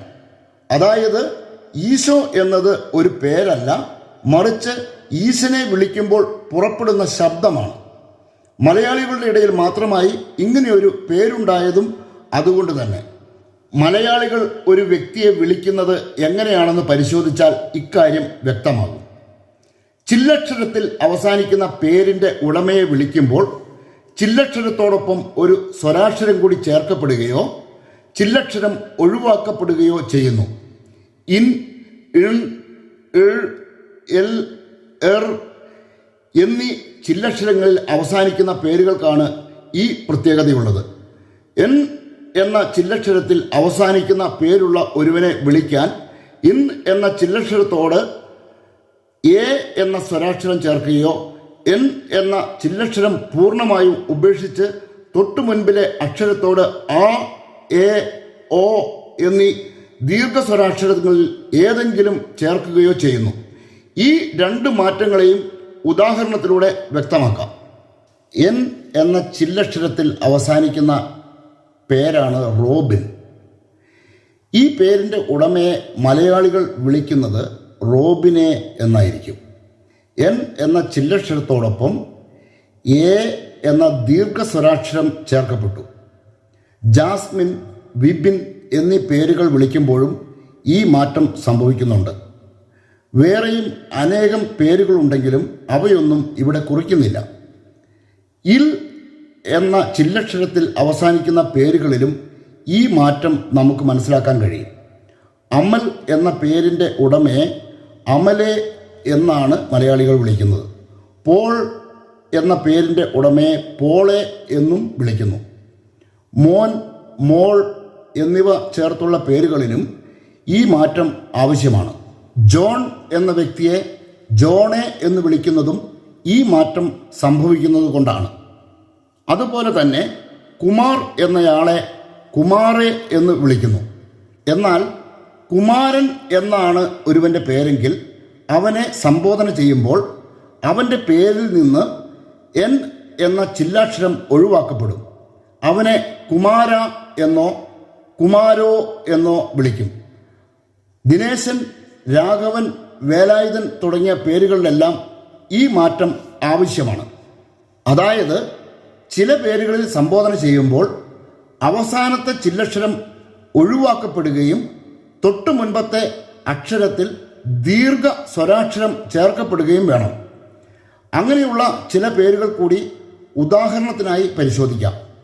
സോമൻ എന്ന പേരിൻ്റെ ഉടമയെ വിളിക്കുന്നത് സോമ എന്നല്ലേ? ബാലൻ എന്ന പേരുള്ള വ്യക്തിയെ ബാല എന്നും വിളിക്കുന്നു. വിജയൻ വിളിക്കപ്പെടുന്നത് വിജയ എന്നായിരിക്കും. ആ എന്ന ദീർഘസ്വരാക്ഷരമാണ് ഈ പേരുകളിലെല്ലാം ചേർക്കപ്പെട്ടത്. എന്നാൽ ഇങ്ങനെയുള്ള പേരുകളിൽ ആ എന്ന ദീർഘസ്വരാക്ഷരത്തിന് പകരം ഓ എന്ന ദീർഘസ്വരാക്ഷരം ചേർത്താലും സംബോധനയാകും. ബാലോ, സോമോ, വിജയോ എന്നൊക്കെ വിളിക്കുന്നത് മലയാളികളുടെ രീതിയാണ്. വിളിക്കപ്പെടുമ്പോൾ പേരുകളിൽ വരുന്ന മാറ്റമാണ് ഇവിടെയെല്ലാം നാം കണ്ടത്. ഇത് മലയാളികളുടെ മാത്രം പ്രത്യേകതയാണ്. ഇനി നമുക്ക് ഈശോ എന്ന പേര് എങ്ങനെ ഉണ്ടായെന്ന് പരിശോധിക്കാം. ശിവൻ എന്ന പേരുകാരനെ ശിവ എന്നോ ശിവോ എന്നോ വിളിക്കുന്നത് പോലെ ഈശൻ എന്ന പേരുകാരനെ ഈശ എന്നോ ഈശോ എന്നോ വിളിക്കാം. ഇവിടെ ഒരു കാര്യം പ്രത്യേകം ശ്രദ്ധിക്കണം. എന്തെന്നാൽ ശിവന്റെ പല പേരുകളിൽ ഒന്നായ ഈശൻ എന്ന പേര് വിളിക്കുമ്പോൾ ഈശോ എന്ന് മാത്രമേ വിളിക്കാൻ കഴിയുകയുള്ളൂ. കാരണം ഈശ എന്നത് പാർവതിയുടെ മറ്റൊരു പേരാണ്. ഈശ എന്ന് വിളിച്ചാൽ പാർവതി വിളി കേൾക്കും എന്നതുകൊണ്ട് ഈശനെ ഈശോ എന്ന് മാത്രമേ വിളിക്കാൻ കഴിയുകയുള്ളൂ. അതായത് ഈശോ ഉണ്ടായത് ഈശൻ എന്ന പേരിൽ നിന്നാണ്. കുറച്ചുകൂടി വ്യക്തമായി പറഞ്ഞാൽ ഈശോ എന്ന് വിളിക്കുമ്പോൾ വിളി കേൾക്കുന്നത് ഈശൻ എന്ന അപരനാമമുള്ള ശിവനാണ്. ഇവിടെയാണ് പ്രസക്തമായ ഒരു ചോദ്യം ഉയരുന്നത്. ഈശോ എന്ന് വിളിക്കപ്പെടുന്ന ഈശൻ യഥാർത്ഥത്തിൽ ആരാണ്? ഈ പൈശാചിക നാമം പ്രചരിപ്പിക്കാൻ കൽദായ സുറിയാനികൾ കാണിക്കുന്ന അമിതാവേശം നാം കാണാതെ പോകരുത്. മലയാളികളല്ലാതെ ഈ ഭൂമുഖത്ത് മറ്റൊരു സമൂഹവും ഇങ്ങനെയൊരു പേര് വിളിക്കുന്നില്ല എന്ന യാഥാർത്ഥ്യവും നാം തിരിച്ചറിയണം. ശിവലിംഗത്തോട് സീറോ മലബാർ സമൂഹത്തിൻ്റെ അഭിനിവേശത്തിൻ്റെ പിന്നിലും ഈശോവാദത്തിനു പിന്നിലും ഒരേ കാരണം തന്നെയാണുള്ളത്. ആരാധനാലയങ്ങളിലെല്ലാം ശിവലിംഗം സ്ഥാപിക്കുകയും ബൈബിൾ വായനയിൽ പോലും ഈശോയെ തിരികെ കയറ്റുകയും ചെയ്തതിലൂടെ സീറോ മലബാറികൾ പ്രഖ്യാപിക്കുന്നത് തങ്ങളുടെ ശിവഭക്തിയാണ്. ഇനിയും ചിലത് കൂടി മനസ്സിലാക്കാനുണ്ട്. അതിലൊന്ന് ഈശ്വര എന്ന സംബോധനയെ സംബന്ധിച്ചാണ്. ഒരു കാര്യം ഗൗരവത്തോടെ നാം മനസ്സിലാക്കിയിരിക്കണം. എന്തെന്നാൽ ഈശ്വരൻ എന്നത് ഒരു പേരായതുകൊണ്ട് തന്നെ ഈശ്വര എന്ന് വിളിച്ചാൽ വിളി കേൾക്കുന്നത് ദൈവമല്ല, ഈശ്വരനാണ്. ദൈവം വിളി കേൾക്കണമെങ്കിൽ അവിടുന്ന് പ്രഖ്യാപിച്ച അവിടുത്തെ പേരിൽ വിളിക്കണം. ഈശ്വരൻ എന്ന പേരിൽ നിന്ന് രൂപം കൊണ്ട വേറെയും ചില പൈശാചികതകൾ മലയാളി തോളിലേറ്റിട്ടുണ്ട്. അതിലൊന്നാണ് ഐശ്വര്യം. ഈശ്വരനെ സംബന്ധിച്ച എന്ന അർത്ഥമുള്ള ഐശ്വര എന്ന വാക്കിൽ നിന്നാണ് ഐശ്വര്യം എന്ന വാക്ക് ഉത്ഭവിക്കുന്നത്. ഈശ്വരാനുഗ്രഹം, ഈശ്വരാധീനം, ഈശ്വര കാരുണ്യം എന്നീ അർത്ഥങ്ങൾ ഐശ്വര്യം എന്ന വാക്കിനുണ്ട്. അതായത് സമ്പൽ സമൃദ്ധിയെയും ദൈവാനുഗ്രഹത്തെയും സൂചിപ്പിക്കാൻ മലയാളികൾ ഏറ്റവും അധികം ഉപയോഗിച്ചു വരുന്ന പദമാണ് ഐശ്വര്യം എന്ന പദം. ഭവനത്തിൽ ഐശ്വര്യം കൊണ്ടുവന്നുവെന്ന് പറഞ്ഞാൽ ശിവസാന്നിധ്യം കൊണ്ടുവന്നുവെന്നാണ് അർത്ഥമാക്കുന്നത്. ജീവിതത്തിൽ ഐശ്വര്യം വന്നുവെന്ന് പറഞ്ഞാൽ ജീവിതം ശിവസാന്നിധ്യം കൊണ്ട് നിറഞ്ഞുവെന്നാണ് പ്രഖ്യാപിക്കുന്നത്. ക്രിസ്തുവിന് സമർപ്പിക്കപ്പെട്ടവരും ദൈവമക്കളുമായ ക്രൈസ്തവർ ഈ അപകടം മനസ്സിലാക്കുന്നില്ല. പ്രാർത്ഥനകളിൽ പോലും നിരന്തരം ഇത് ആവർത്തിക്കപ്പെടുന്നു. ശിവനാമത്തിലൂടെ ക്രൈസ്തവരായ മലയാളികളെ ഗ്രസിച്ച മറ്റൊരു ദുരന്തത്തെ കൂടി വെളിപ്പെടുത്താം. ശ്രീയും ശ്രീമാനും ശ്രീമതിയും. ശ്രീ, ശ്രീമാൻ എന്നീ പദങ്ങൾ പുരുഷന്മാരുടെ പേരിനോടൊപ്പം ഇന്ത്യക്കാർ ചേർക്കുന്ന ബഹുമതി പദങ്ങളാണ്. ശ്രീമതി എന്ന പദമാണ് സ്ത്രീകളുടെ പേരിനോടൊപ്പം ചേർക്കാറുള്ളത്. ബഹുഭൂരിപക്ഷം ആളുകളും ഈ പദങ്ങൾ തങ്ങളുടെ പേരിനോടൊപ്പം ചേർത്തിരിക്കുന്നത് അർത്ഥമറിയാതെയാണ്. അതുകൊണ്ട് തന്നെ പേരിനോടൊപ്പം മലയാളികൾ ചേർത്ത് വച്ചിരിക്കുന്ന സല്യൂട്ടേഷനുകളുടെ അർത്ഥമറിഞ്ഞാൽ ഈ പദം ബഹുമതിയല്ല അവമതിയാണെന്ന് മനസ്സിലാക്കാൻ നമുക്ക് സാധിക്കും. ബഹുമതി പദങ്ങളായി കണക്കാക്കുന്ന ശ്രീമാൻ, ശ്രീമതി എന്നീ പദങ്ങൾ രണ്ട് പേരുകളാണ്. ഹിന്ദുക്കളുടെ പ്രധാന ആരാധനാമൂർത്തിയായ ശിവന്റെ അനേകം പേരുകളിൽ ഒന്നാണ് ശ്രീമാൻ. അതുപോലെ തന്നെ ശിവന്റെ പത്നിയുടെ പേരുകളിൽ ശ്രീമതിയുമുണ്ട്.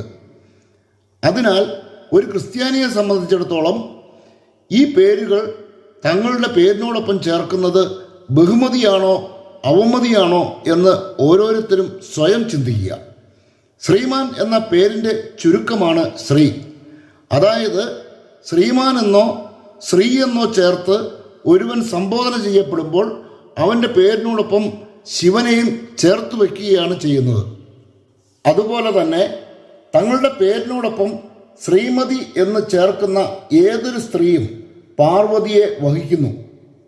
ഇത് അവമതി മാത്രമല്ല, അപകടം കൂടിയാണ്. ഇന്ത്യയിലെ ക്രിസ്ത്യാനികളെ ഗ്രസിച്ചിരിക്കുന്ന ഒരു പൈശാചികതയാണിത്. ശ്രീമതി എന്നത് ഒരു പേരാണെന്ന് മനസ്സിലാക്കാൻ അനേകം തെളിവുകൾ നമുക്ക് മുന്നിലുണ്ട്. PK ശ്രീമതി എന്ന പേരിൽ ഒരു വനിതാ മന്ത്രി കേരളത്തിലുണ്ടായിരുന്നത് മലയാളികൾക്കെല്ലാം അറിയാം. ശ്രീമതി എന്നത് അവരുടെ പേരാണ്, മറിച്ച് അവരുടെ പേരിനോടൊപ്പം ബഹുമാന സൂചകമായി ചേർക്കുന്ന പദമല്ല. ഈ യാഥാർത്ഥ്യം തിരിച്ചറിയുകയും തങ്ങളെ തന്നെ പരിചയപ്പെടുത്തുന്ന അവസരങ്ങളിൽ ഈ വാലുകൾ ഉപേക്ഷിക്കാൻ തയ്യാറാകുകയും വേണം. മിസ്റ്റർ, മിസ്സിസ് തുടങ്ങിയ ഇംഗ്ലീഷ് സല്യൂട്ടേഷനുകളുടെ മലയാള പരിഭാഷയായി ഈ പൈശാചിക പേരുകളെ ആരും പരിഗണിക്കരുത്. ശ്രീമാൻ എന്ന പേര് ആരെയാണ്, എന്തിനെയാണ് സൂചിപ്പിക്കുന്നതെന്നറിയണമെങ്കിൽ ഭാഷാ നിഘണ്ടു പരിശോധിച്ചാൽ മതി. ശ്രീ, ശ്രീമാൻ, ശ്രീമതി തുടങ്ങിയ പേരുകളുടെ അർത്ഥങ്ങൾ ഏതൊക്കെയാണെന്ന് നോക്കാം. ശ്രീ എന്ന വാക്കിൻ്റെ അർത്ഥം ഐശ്വര്യം, ധനം, നിധി, ശ്രേയസ്, ലക്ഷ്മീദേവി, ശ്രീ പാർവതി, സരസ്വതി, ശക്തി, ബുദ്ധി, കീർത്തി, വിജയം, ശോഭ, പ്രഭാവം, ശ്രീരാഗം തുടങ്ങിയവയാണ്. ശ്രീമാൻ എന്ന വാക്കിൻ്റെ അർത്ഥം ഐശ്വര്യവാൻ, ശിവൻ, വിഷ്ണു, കുബേരൻ. ശ്രീമതി എന്ന വാക്കിന് ഒരർത്ഥം മാത്രമേ ഉള്ളൂ. അത് ശ്രീ പാർവതി ദേവി എന്നാണ്. ശ്രീയും ശ്രീമാനും ശ്രീമതിയും ചേർന്ന് നിൽക്കുന്നത് ശിവനിലും പാർവതിയിലുമാണെന്ന് മനസ്സിലാക്കാൻ സാധിക്കും. ക്രിസ്ത്യാനികളെ സംബന്ധിച്ചിടത്തോളം ഇതിനേക്കാൾ വലിയ അപമാനവും ദുരന്തവും വേറെ ഇല്ലെന്ന് പറയേണ്ടി വരും. പൈശാചികതയെ സ്വന്തം പേരിനോട് ചേർക്കുന്ന അവസ്ഥയാണിത്. പൈശാചികതയുടെ പൂർണ്ണതയായി കണക്കാക്കപ്പെടുന്ന വ്യക്തിയുടെ പേരിനോടൊപ്പം 2 വട്ടം ശ്രീ ആവർത്തിക്കുന്നതായി കാണാം. ശ്രീ രവിശങ്കർ, ശ്രീ മാതാ അമൃതാനന്ദമയി എന്നിവരുടെ പേരുകൾ പരിശോധിച്ചാൽ ഇക്കാര്യം വ്യക്തമാകും. ശ്രീകോവിൽ എന്ന പൈശാചിക പദം ബൈബിൾ പരിഭാഷയിൽ പോലും കടന്നുകൂടിയിരിക്കുന്നത് നിസാരമായി കാണാൻ കഴിയില്ല.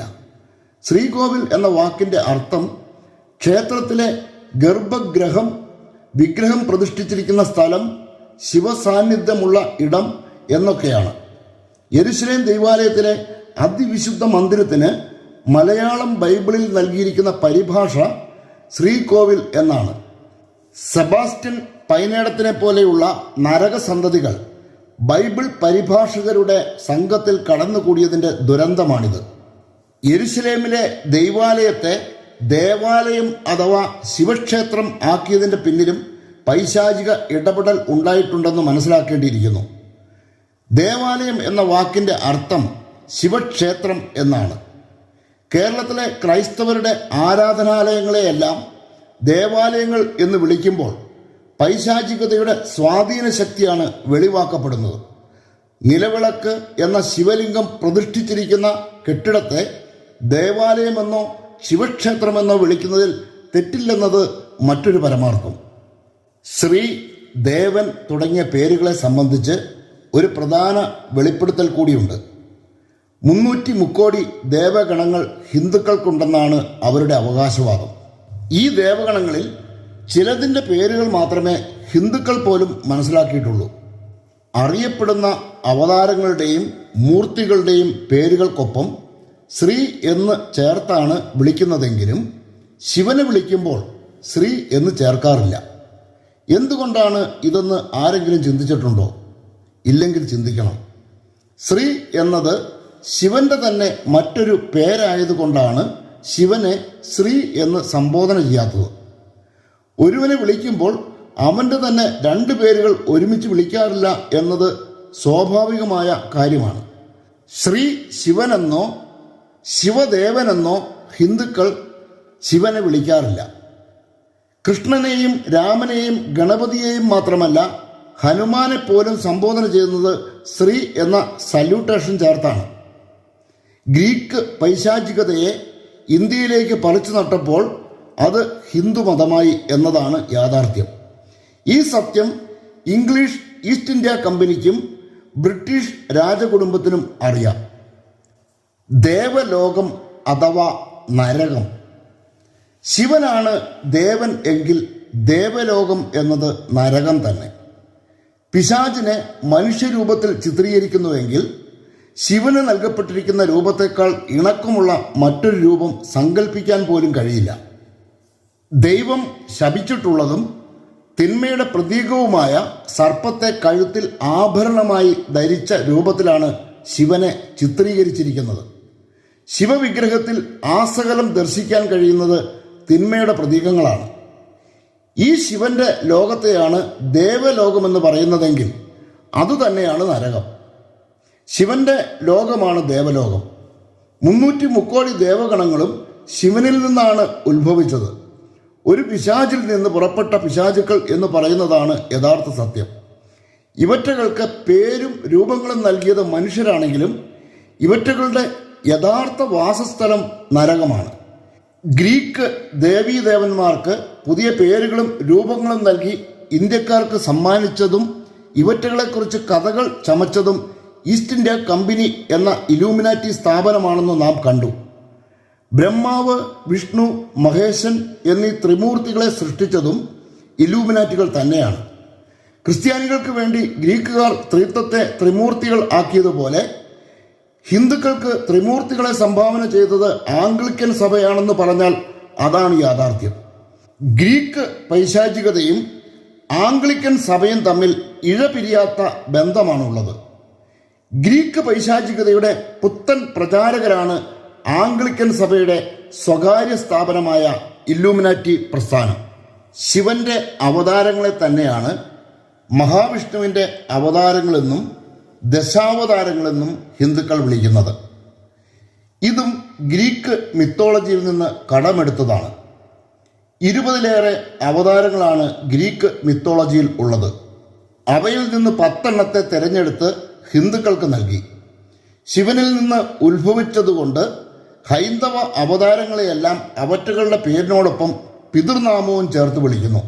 300 മുക്കോടി ദേവഗണങ്ങളുടെയും അവതാരങ്ങളുടെയും പിതാവ് ശിവനായതുകൊണ്ടാണ് ഇവറ്റകളുടെ എല്ലാം പേരുകളോടൊപ്പം ശ്രീ എന്നോ ദേവനെന്നോ ചേർത്തിരിക്കുന്നത്. ശ്രീരാമൻ, ശ്രീകൃഷ്ണൻ, ശ്രീബുദ്ധൻ, ശ്രീ പത്മനാഭൻ എന്നിങ്ങനെ ശ്രീയോ ദേവനോ ചേർത്താണ് ഹൈന്ദവ മൂർത്തികളെല്ലാം വിളിക്കപ്പെടുന്നത്. ക്രിസ്തുവിനെ പോലും ശിവന്റെ സന്തതിയാക്കാൻ ഹിന്ദുക്കൾ തയ്യാറായി എന്നതാണ് മറ്റൊരു ദുരന്തം. ഹിന്ദുക്കൾ വച്ച ഈ കെണിയിൽ തലവെച്ചു കൊടുത്ത ക്രൈസ്തവ സമൂഹങ്ങളും ഇന്ത്യയിലുണ്ട്. കേരളത്തിലെ ഒരു ഓർത്തഡോക്സ് സമൂഹം തങ്ങളുടെ ആസ്ഥാനത്തിന് നൽകിയിരിക്കുന്ന പേരും ദേവലോകം എന്നാണെന്ന് നമുക്കറിയാം. ആ സമൂഹം ഏറ്റെടുത്തിരിക്കുന്ന പൈശാചികതയെയാണ് അത് സൂചിപ്പിക്കുന്നത്. ഇന്ത്യയിലെ ക്രൈസ്തവ സമൂഹത്തിന് മേൽ ശിവൻ എന്ന പൈശാചിക മൂർത്തി ഉറപ്പിച്ചിരിക്കുന്ന സ്വാധീനത്തെ നിസാരമായി ആരും കാണരുത്. ഇന്ത്യയിലെ വിശിഷ്യ കേരളത്തിലെ ക്രൈസ്തവരുടെ പാട്ടുകളിലും പ്രാർത്ഥനകളിലും ഇന്ന് ശിവമയമാണ്. പ്രൊട്ടസ്റ്റന്റ് സമൂഹങ്ങളുടെ പാട്ടുകൾ മാത്രമാണ് അല്പമെങ്കിലും പൈശാചികതയിൽ നിന്ന് വിട്ടുനിൽക്കുന്നത്. മഹേശ്വര നിൻ സുദിനം കാണാൻ എന്ന് തുടങ്ങുന്ന പാട്ടിലെ പൈശാചികത തിരിച്ചറിയാത്തവർ കത്തോലിക്ക സഭയിൽ ഇന്നുമുണ്ട്. സർവേശ്വരന്റെ പരിശുദ്ധ മാതാവ് എന്ന പ്രാർത്ഥന കത്തോലിക്ക സഭയിലെ വിശ്വാസികൾക്ക് മാത്രമുള്ളതാണ്. സർവേശ്വര നീ പരിശുദ്ധൻ എന്ന് പാടിക്കൊണ്ട് ശിവനെ പുകഴ്ത്തുന്നതും കത്തോലിക്ക സഭയിലെ വിശ്വാസികളാണെന്ന് നാം ഭയത്തോടെ തിരിച്ചറിയണം. ശൈഹിക സഭകൾ ഓശാന പാടുന്നത് പോലും ഈശനു വേണ്ടിയാണ്. ഓശാന ഈശന് സതതം എന്ന ഗാനം കേട്ടിട്ടില്ലേ? സതതം എന്ന വാക്കിന്റെ അർത്ഥം നിത്യവും എന്നാണ്. ശിവന് നിത്യവും ഓശാന എന്നാണ് ക്രിസ്ത്യാനികളെ കൊണ്ട് പൈശാചിക ശക്തികൾ പാടിക്കുന്നത്. പിശാചിന് ഓശാന പാടൽ എന്ന് വേണമെങ്കിൽ ഇതിനെ വിശേഷിപ്പിക്കാം. അതായത് ഈശ്വരൻ എന്ന ശിവനാമം കേരളത്തിലെ ക്രൈസ്തവരുടെ പാട്ടിലും പ്രാർത്ഥനയിലും സമ്പൂർണ്ണ ആധിപത്യം സ്ഥാപിച്ചു കഴിഞ്ഞു. ഇന്ത്യയിൽ ക്രിസ്തീയത വളരാത്തതിൻ്റെ കാരണമന്വേഷിച്ച് മറ്റെവിടെയും പോകേണ്ടതില്ലെന്ന് വിവക്ഷ. താലിയും മന്ത്രകോടിയുമെല്ലാം ശിവപാർവതിമാരുമായി ബന്ധപ്പെട്ട അശ്ലീല പൈശാചികതകളാണ്. യാതൊരു ഉളുപ്പുമില്ലാതെ ഇന്ത്യയിലെ ക്രൈസ്തവർ, വിശിഷ്യ സുറിയാനി പാരമ്പര്യം പേറുന്ന സമൂഹങ്ങൾ ഈ മ്ലേച്ഛതകളെയെല്ലാം സ്വന്തമാക്കിയിരിക്കുന്നു എന്നതാണ് ഏറെ പരിതാപകരം. ശിവന് തന്നെ സമർപ്പിക്കുന്നതിൻ്റെ അടയാളമായി ഹിന്ദുക്കൾ നെറ്റിയിൽ ചാർത്തുന്ന പൊട്ടുപോലും ക്രൈസ്തവ നാമധാരിണികൾ ഏറ്റെടുത്തിരിക്കുന്നു. കത്തോലിക്ക സഭയിലെ യുവതികൾ കൂട്ടത്തോടെ ഹിന്ദുമതത്തിലേക്ക് അവിഹിത വിവാഹങ്ങളിലൂടെ കടന്നു പോകുന്നതിൻ്റെ കാരണം അവർ തങ്ങളെ തന്നെ ശിവന് സമർപ്പിച്ചവരായതുകൊണ്ടാണ്. നെറ്റിയിൽ പൊട്ടുതൊടൽ ആരംഭിച്ചതിന് ശേഷമാണ് ക്രൈസ്തവ നാമധാരിണികൾ ഹൈന്ദവ പുരുഷന്മാരുടെ കെണിയിൽ അകപ്പെടാൻ തുടങ്ങിയത്. പുറകോട്ട് തിരിഞ്ഞു നോക്കി പഠനം നടത്തിയാൽ ഈ സത്യം സകലർക്കും മനസ്സിലാകും. വിദേശികൾ വന്നാൽ അവരെ പൊട്ടുതൊടുവിക്കാൻ കേരളത്തിലെ വിനോദസഞ്ചാര വകുപ്പും തയ്യാറാണ്. ഭൂമിയിലുള്ള സകല രാജ്യങ്ങളും വിനോദസഞ്ചാരത്തെ പ്രോത്സാഹിപ്പിക്കുന്നുണ്ട്. എന്നാൽ കേരളത്തിലേതുപോലെ പൈശാചിക ടൂറിസം ലോകത്തെവിടെയുമില്ല. ടൂറിസം അടക്കം ഇന്ത്യയിൽ സകലതും ശിവമയമാണ്. മനഃപൂർവമോ അല്ലാതെയോ ഇന്ത്യയിലെ ക്രൈസ്തവ സമൂഹം തങ്ങളെ തന്നെ പിശാചിന് അടിമ വച്ച അവസ്ഥയിലാണ് ഇന്നുള്ളത്. ഇന്നിവിടെ പ്രഖ്യാപിക്കപ്പെട്ട സത്യമറിഞ്ഞിട്ടും ശിവന്റെ ആധിപത്യത്തിൽ നിന്ന് പുറത്തു വരാൻ തയ്യാറാകാത്തവരെ സംബന്ധിച്ചിടത്തോളം അവർ മനഃപൂർവ്വം തിന്മയിൽ തുടരുന്നവരാണ്. അവർക്ക് ദൈവസന്നിധിയിൽ ഒഴിവുകഴിവില്ല. ശിവന്റെയും പാർവതിയുടെയും ചില പേരുകളും അവയുടെ അർത്ഥങ്ങളും ഇവിടെ കുറിച്ചുകൊണ്ട് ഈ സുപ്രധാന വെളിപ്പെടുത്തൽ ഇവിടെ ഉപസംഹരിക്കുന്നു. സത്യം നിങ്ങളെ സ്വതന്ത്രരാക്കട്ടെ. ശിവന്റെ പേരുകളിൽ ചിലത് ഇങ്ങനെയാണ്: പരമേശ്വരൻ, മഹാദേവൻ, ദേവൻ, മഹേശൻ, മഹർഷി, മഹാദന്തൻ, മഹായോഗി, മഹേശ്വരൻ, സർവേശ്വരൻ, സർവേശൻ, ഈശ്വരൻ, ഈശൻ. ഇനി പാർവതിയുടെ ചില പേരുകൾ നോക്കുക: പരമേശ്വരി, സർവേശ്വരി, മഹേശ്വരി, ദേവി, മഹാദേവി, ഈശ, ഈശ്വരി. ഈശ്വരിയുടെ സംസ്കൃത പദോൽപത്തിയിൽ ഇങ്ങനെ കാണാം: ഈശ്വരന്റെ പത്നി, പാർവതി, ഐശ്വര്യവതി. ശിവന്റെയും പാർവതിയുടെയും ചില പേരുകളാണ് ഇവിടെ വെളിപ്പെടുത്തിയത്. ഇനിയൊരു കാര്യം നിസ്സംശയം മനോവ പറയാം. മനോവ ഒരു നിരീശ്വരവാദിയും ഈശ്വര നിഷേധിയുമാണ്. ഈ ചാനൽ സബ്സ്ക്രൈബ് ചെയ്യാനും ഷെയർ ചെയ്യാനും ഒരിക്കൽ കൂടി ഓർമ്മപ്പെടുത്തിക്കൊണ്ട് ഇന്നത്തെ സന്ദേശം ഇവിടെ ഉപസംഹരിക്കുന്നു. യേശുവ എന്ന അതിവിശുദ്ധമായ പേരിന് മഹത്വമുണ്ടായിരിക്കട്ടെ.